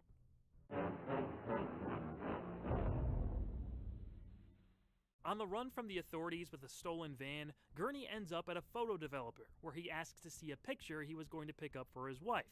Lo and behold, the photo is there, and it's a recent shot of Dave and his wife. Before Gurney can run off with the evidence, Dr. Kozlenko and the cops arrive to stop him. When he shows them the picture, his wife has gone missing from it, causing a nervous breakdown. Dave then wakes up in his bed at home. It's the day after the party again, and all seems okay. Thinking his experience a nightmare, Gurney is shocked to see that his wife Wilma is another woman. Our main character, frozen in confusion and horror, ends the episode. It's a semi-predictable but serviceable double twist. I love the last couple images of Dave staring forward at this woman claiming to be his wife. The facial expression is great, and the lighting on that shot is fantastic. It was a good way to go out. A couple other quirky tidbits I liked were how Dave called his wife a nut. Nut. And how he just jumped out of the psychiatric hospital's window to escape. I'm going to go out and find one of those details. Now! Him repeating the wrong dollar amount to Dr. Kozlenko was also kind of funny. Okay, that'd be $1.75. Hey, wait a minute, you owe me money. $1.81 to be exact. In all, Person or Persons Unknown has some effectively tense moments, good pacing, and mostly quality acting. Not the absolute best from the writer or director, but a sound entry that I'd recommend. Just don't drop any forms of identification while watching. Otherwise, who you think you are might be lost to the Twilight Zone.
shit.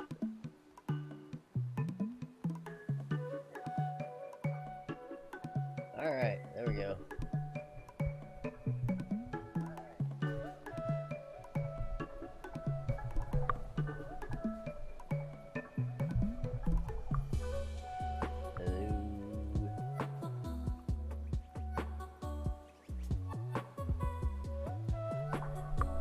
Hello. Alright.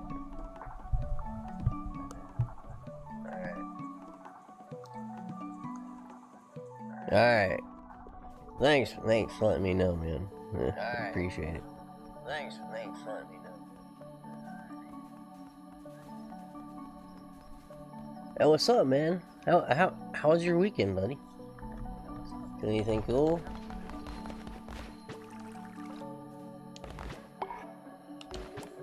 Went to a little party, lots of food, an entire roasted lamb, rotisserie. Oh, it was awesome. Big old rotisserie lamb. It was so good. Oh.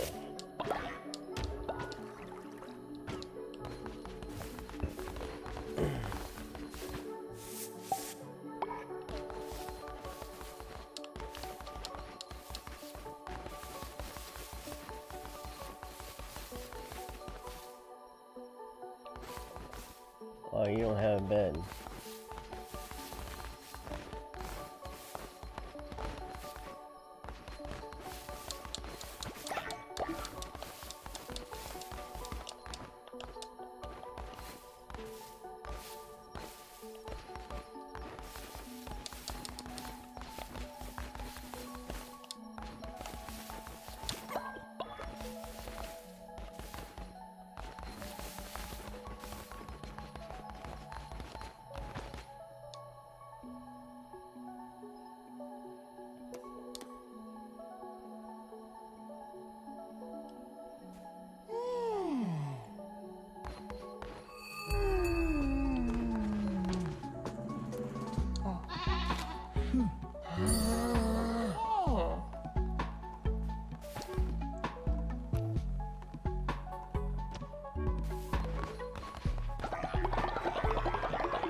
Better get your act together before I build this prison.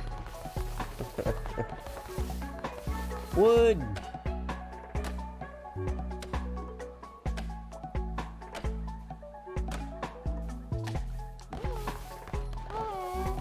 Hey, buddy.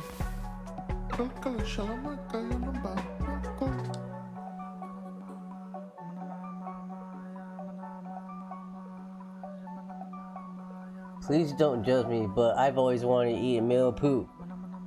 Will you satisfy this dark desire? Oh. Sure, pal.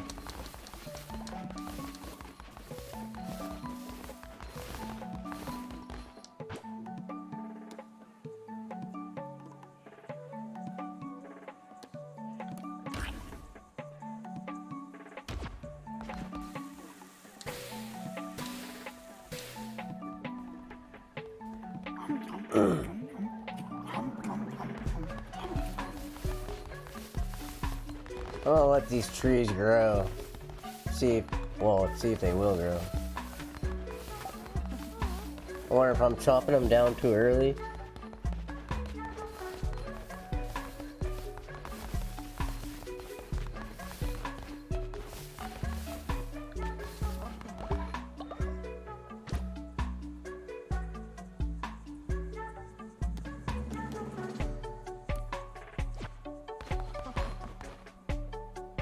All right.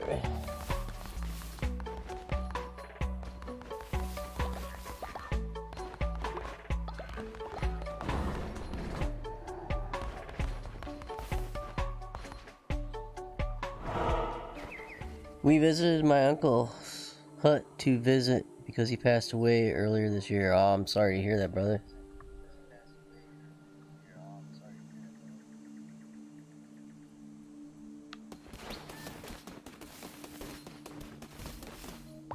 That's good though. That is good though, having a family get together. That's basically what I did. I was with my my best friend, who is my brother from another mother, and his family. But you know, all the same down here. All the same down here, man. We're all family.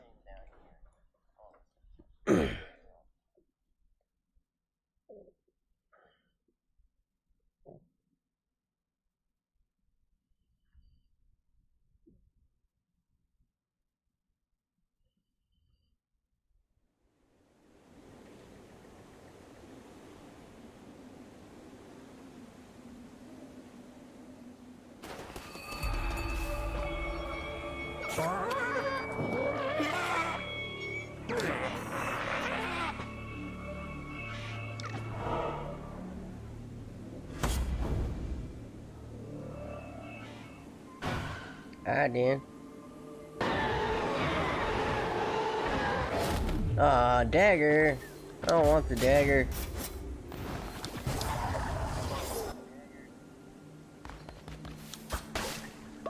We would.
That's much better.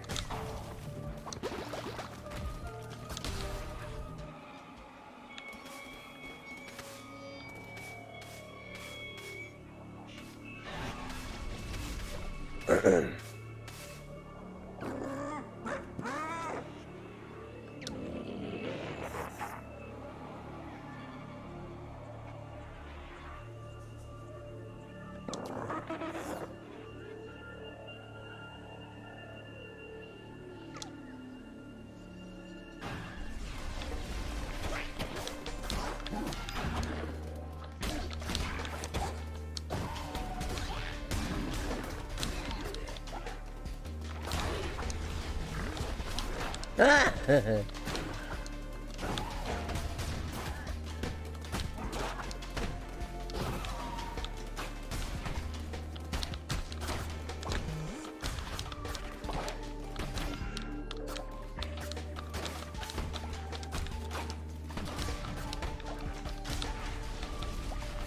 Oh, come on.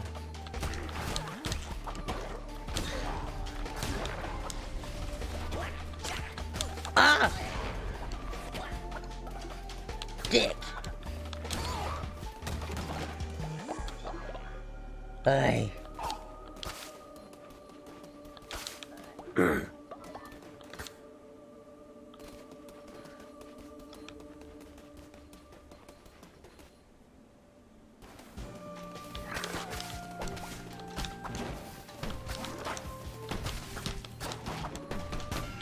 Oh no!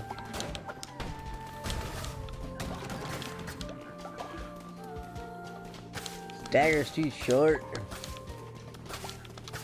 Sucks.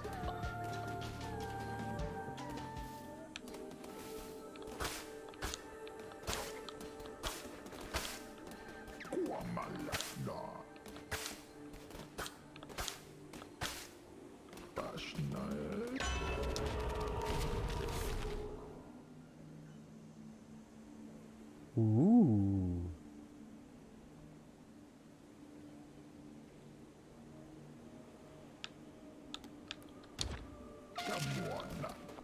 That would be cool.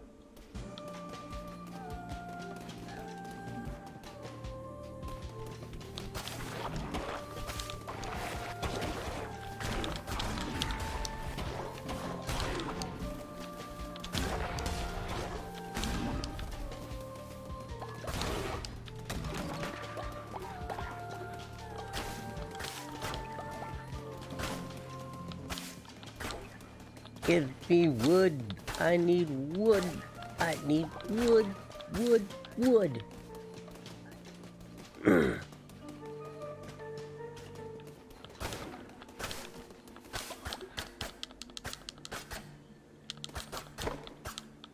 Yay.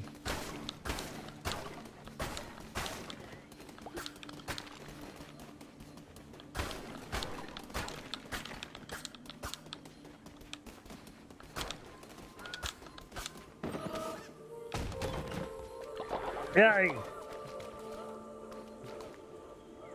Got everything? We got it.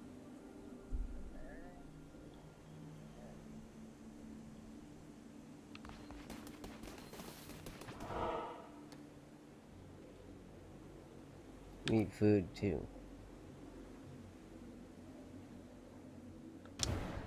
Don't really need another follower yet. Can't feed the ones I have.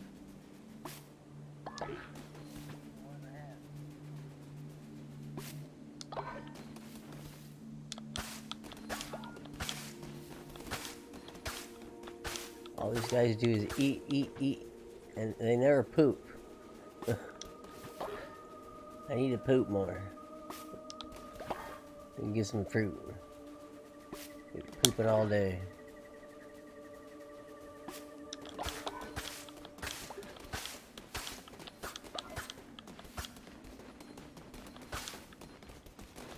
Need that fertilizer.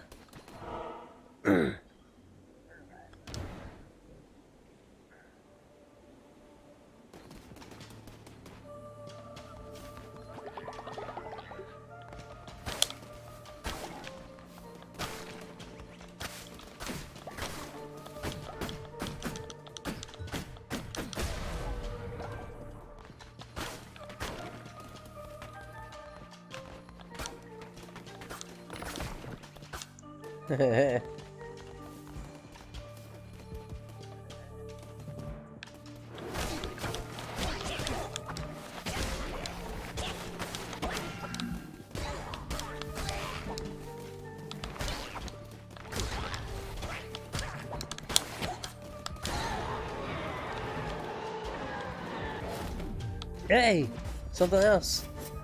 Anything else? This is the poison dagger. I want my axe.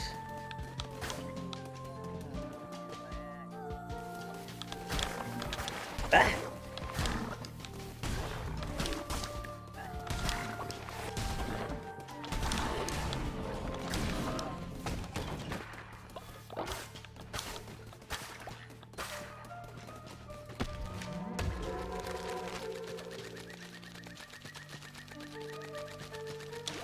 Awesome.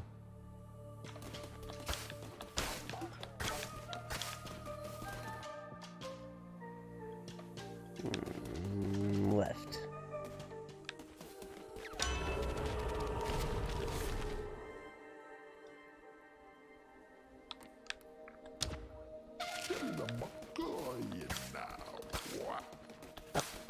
Kamala, Sakatatila Matakala.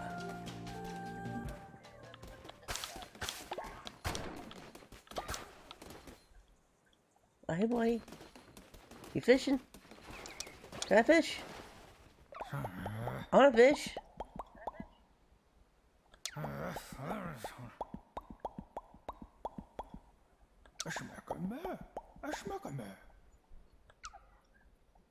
Oh sweet.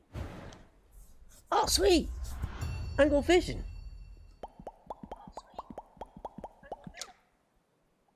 Thanks, sir.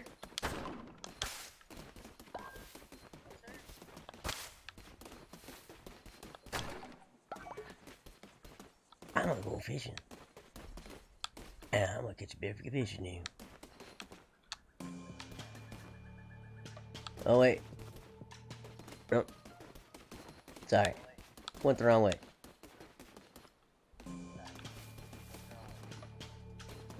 Eeny, meeny, miny, mo. Ba ba ba ba ba ba ba. Ba ba ba ba ba ba ba. Ba ba ba ba ba ba ba.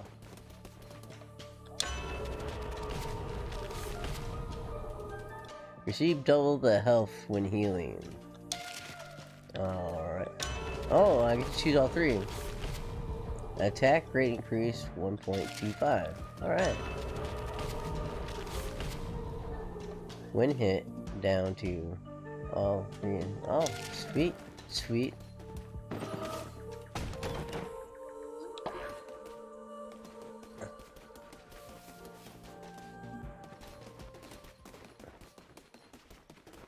Alright. I gotta go back. I think I missed a room. I did. No?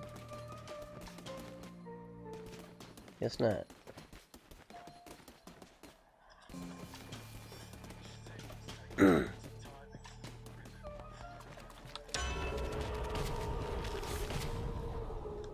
Woohoo!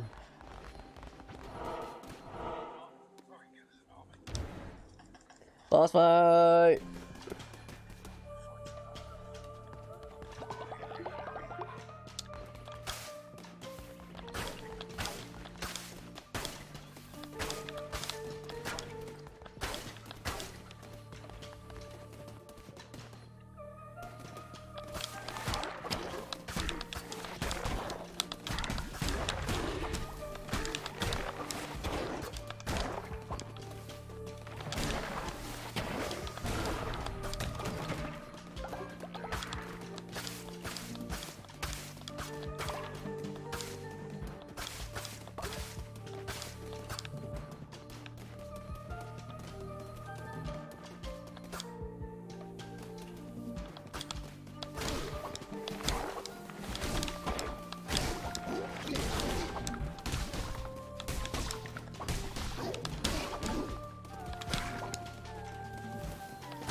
Oh, hot axe.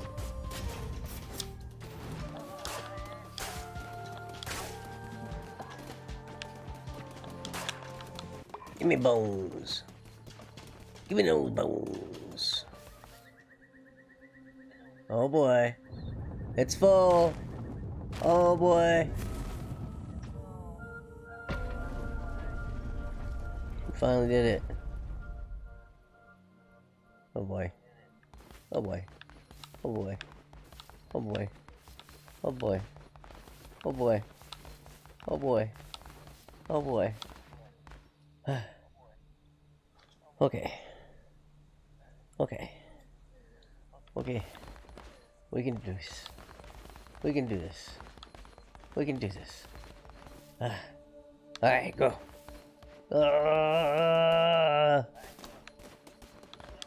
Oh, grass? No grass. No grass for you. Bones! Give me bones. Give me those bones. Ah!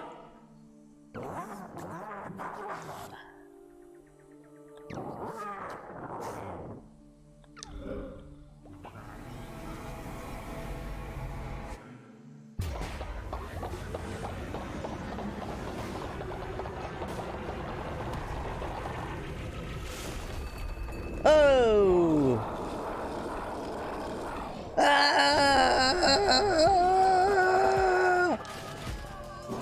Ah! Ah! Ah! Ah! Ah!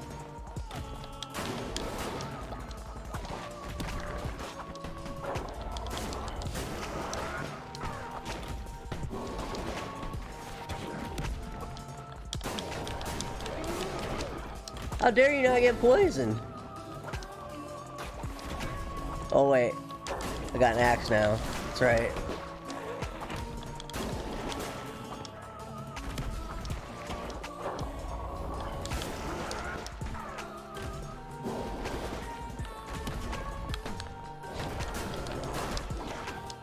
Ah!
Yeah, baby! Woo!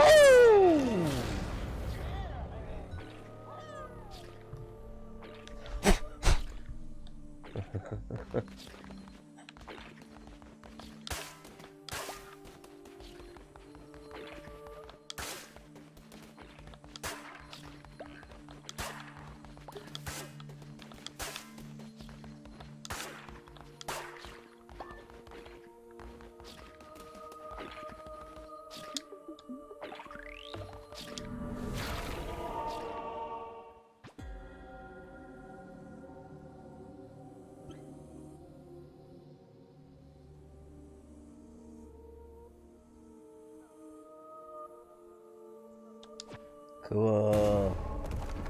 New powers. Whoa, it let me finally feed my clan.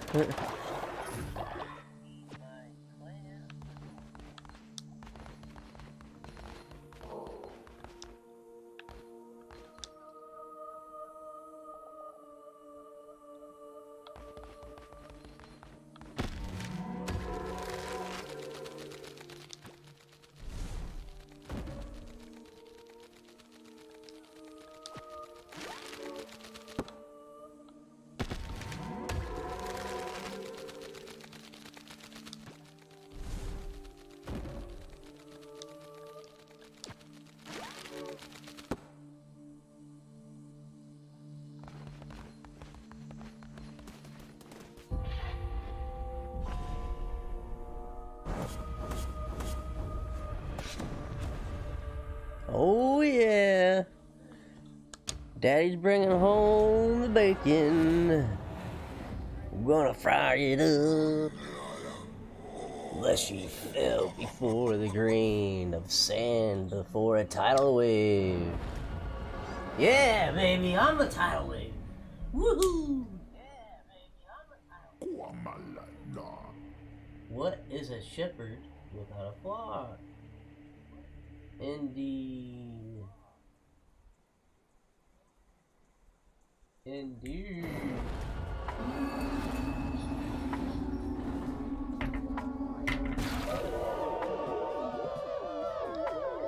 Hey Erwin, so what side of the globe you on, brother? I never found that out.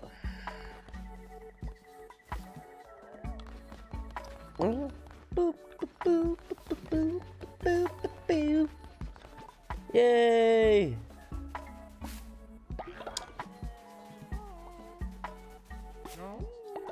Hey buddy, how you doing, Miss B?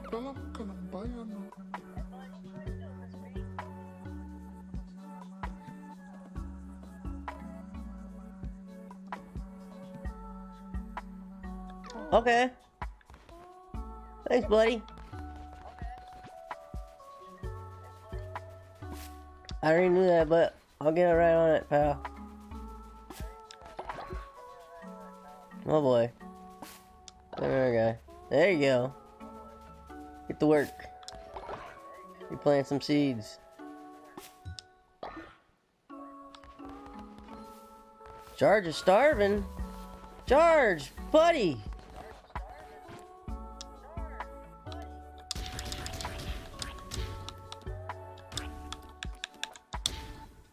I'm about to hook it up, son. Food for everybody! Everybody gets a bowl. 2 bowls.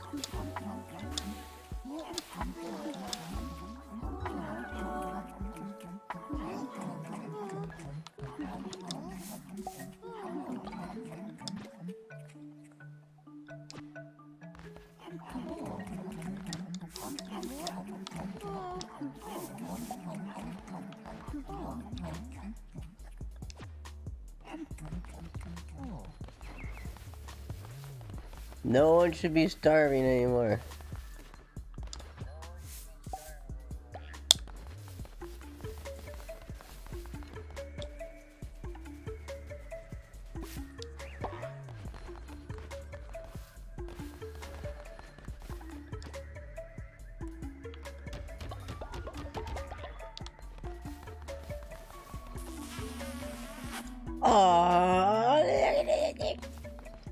Clan members get along. Here's that bull of poop. Bull of poop coming up for the rabbit guy, I believe.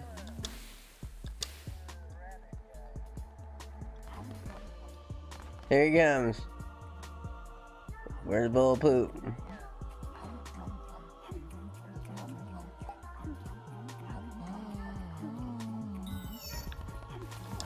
How was it, pal?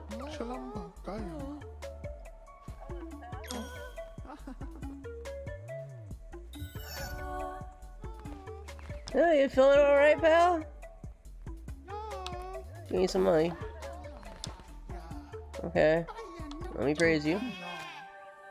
Okay. I'm not done with you.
Damn it.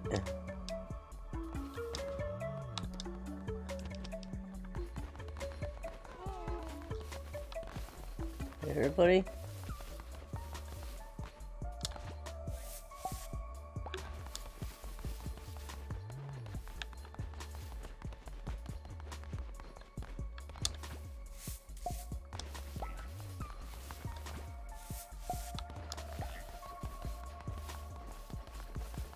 Alright, trees seem to be sprouting.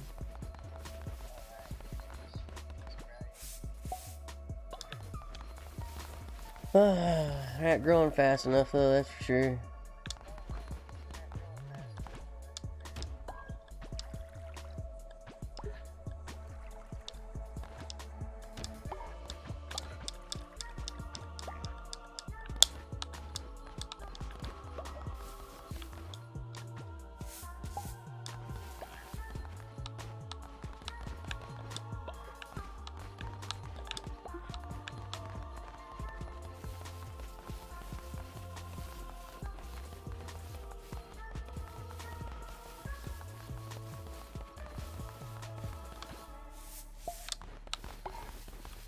You gonna be sick, pal? I could use the fertilizer. You wanna go just... You just go hang out near the farm, pal? Go hang out near the farm. Fertilize it with your puke.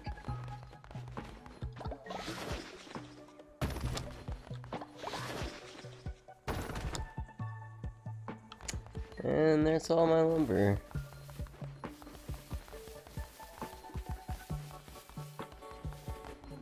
Not digging up those trees before they're ready.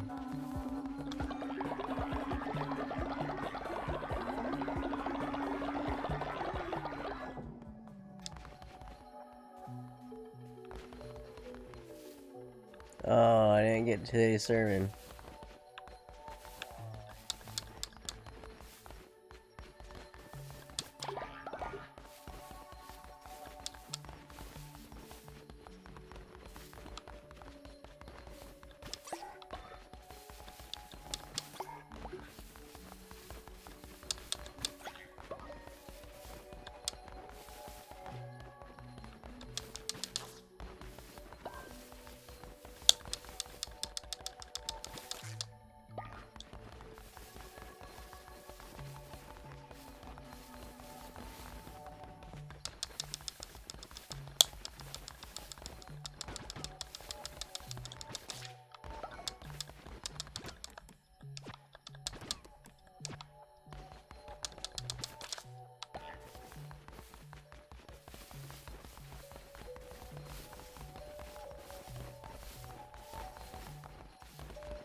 Selamat ka na, bayan?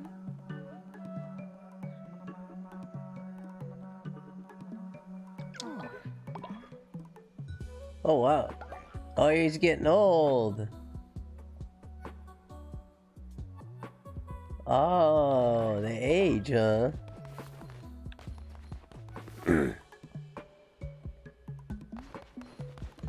Hey, buddy. You sick, pal? Is it because of the poo?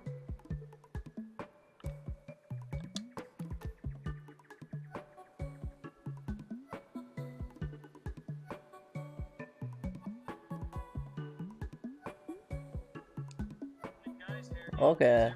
That. No. Okay, give me this. Hold on. Hold on. Can we praise you? Okay. There you go. Did that make you feel better?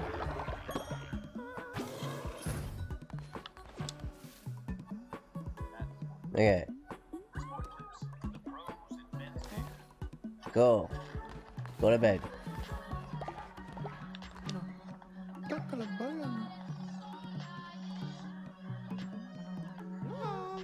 Aww.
God damn it.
Come on, old guy, get in here. There you go. That dissenter must have left.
Ooh, that's not good.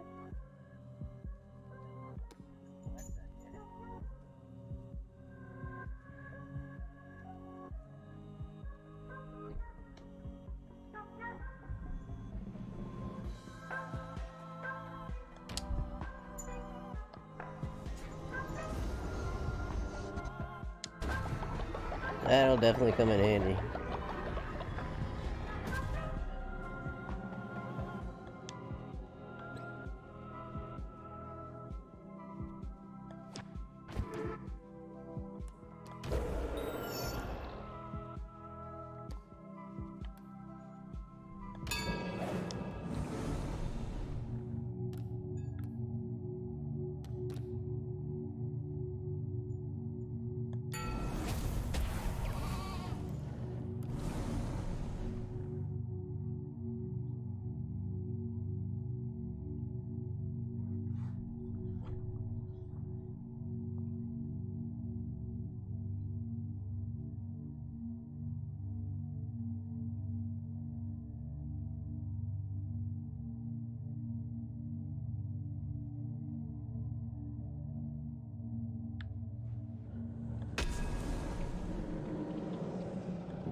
Shalom, Baka.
That's right, we gotta go fishing. Oh, alright. Oh, I guess you're left.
Oh.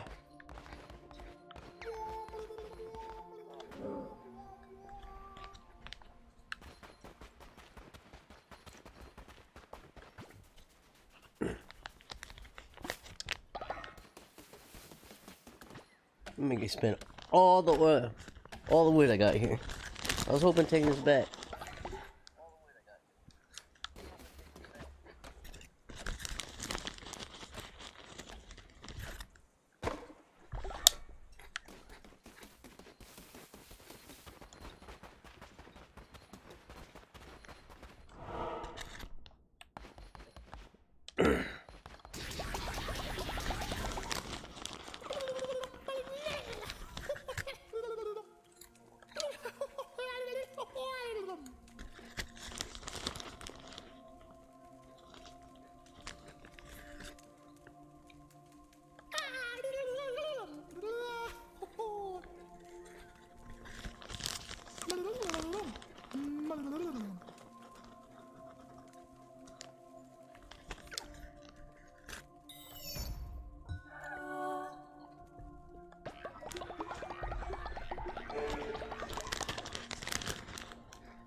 All right.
Cool.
Ooh.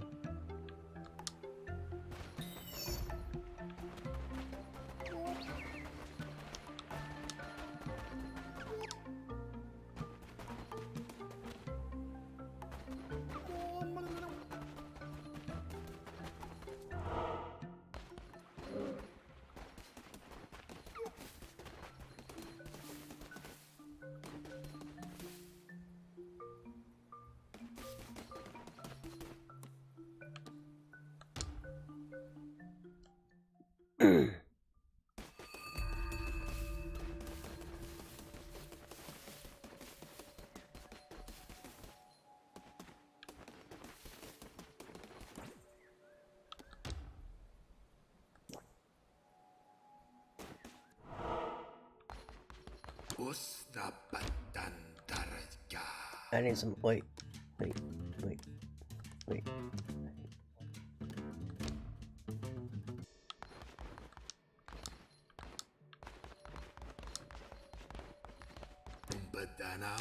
Dip. There we go. I need some money.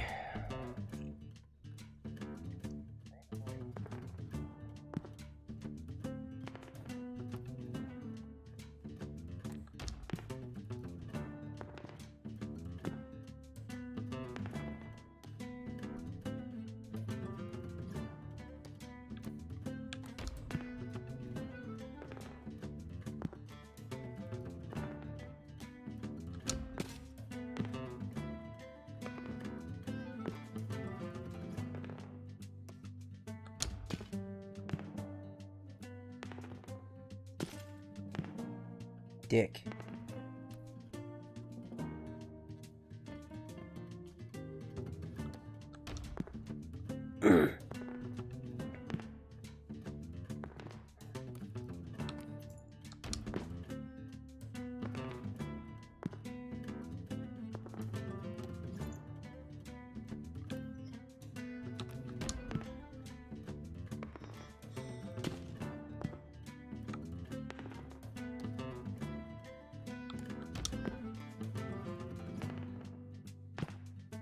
I lost.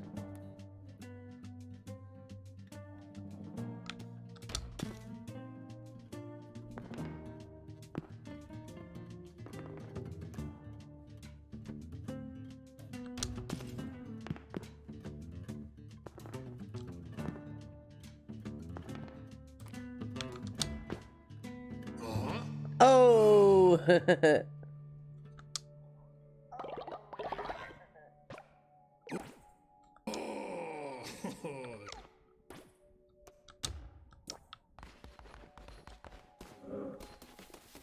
I'll come back, take away your money.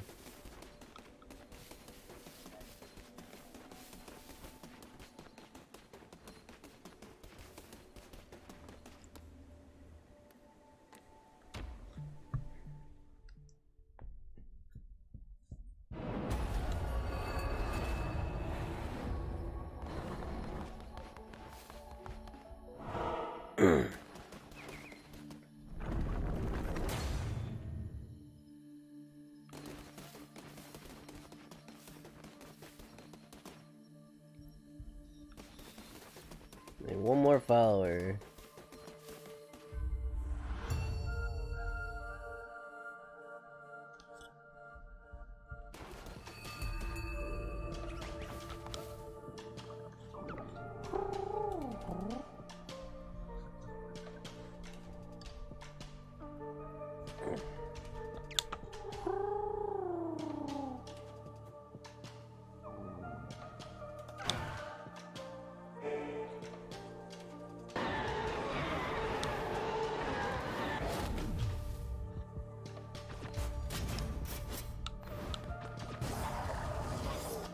We stop. You gotta stop breathing on me. You're making my hands cold. Oy.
Ooh, they did become stronger.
Get that follower.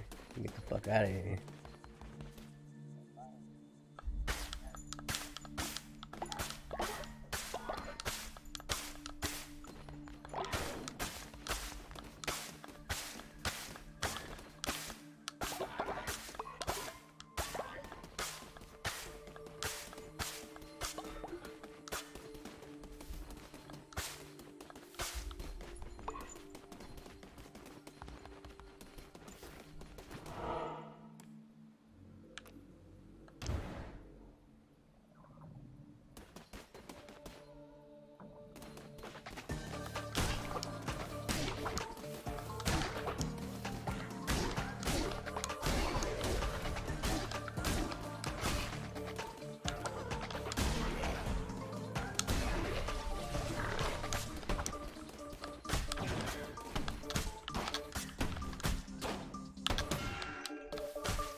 Udah makan apa yang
가까이.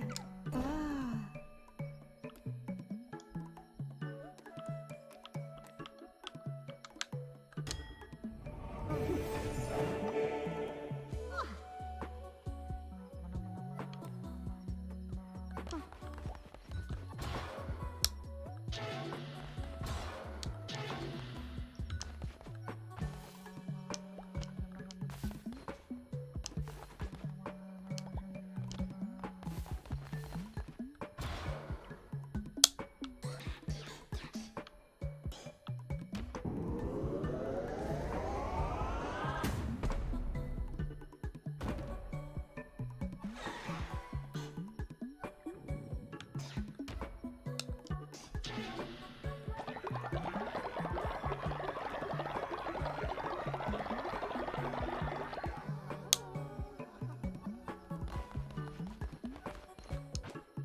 Nice. And I still get to do this. Yeah, alright.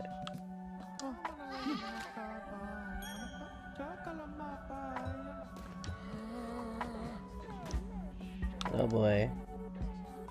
Getting angry. Oh no.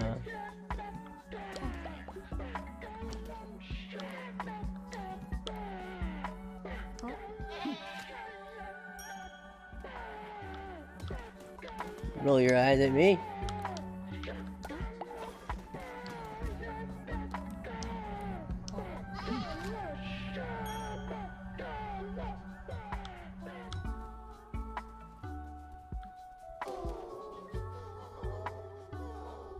Wait.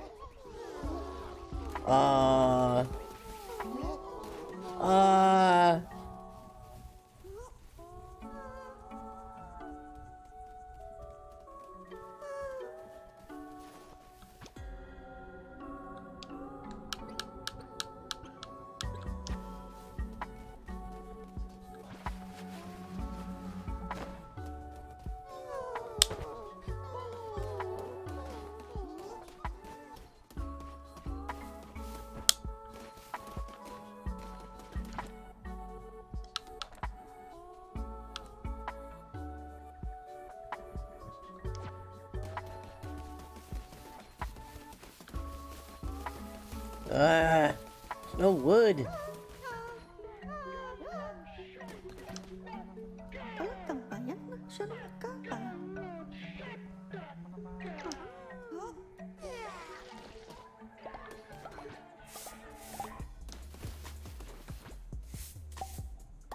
That's cool, be sick. I need more of this stuff.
Don't come with me.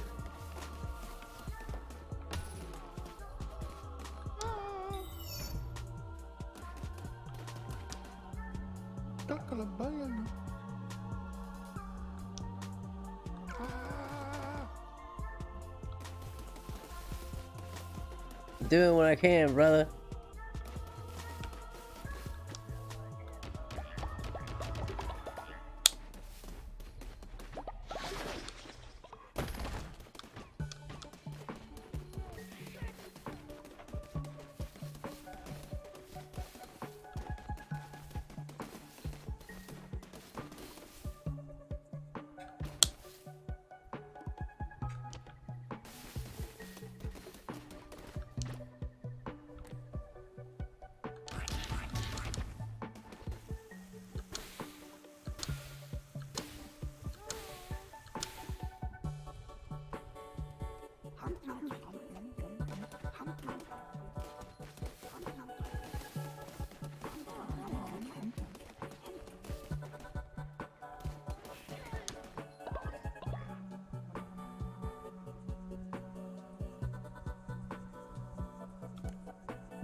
Hmm.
Man, why do my trees never grow? What the fuck?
Aye.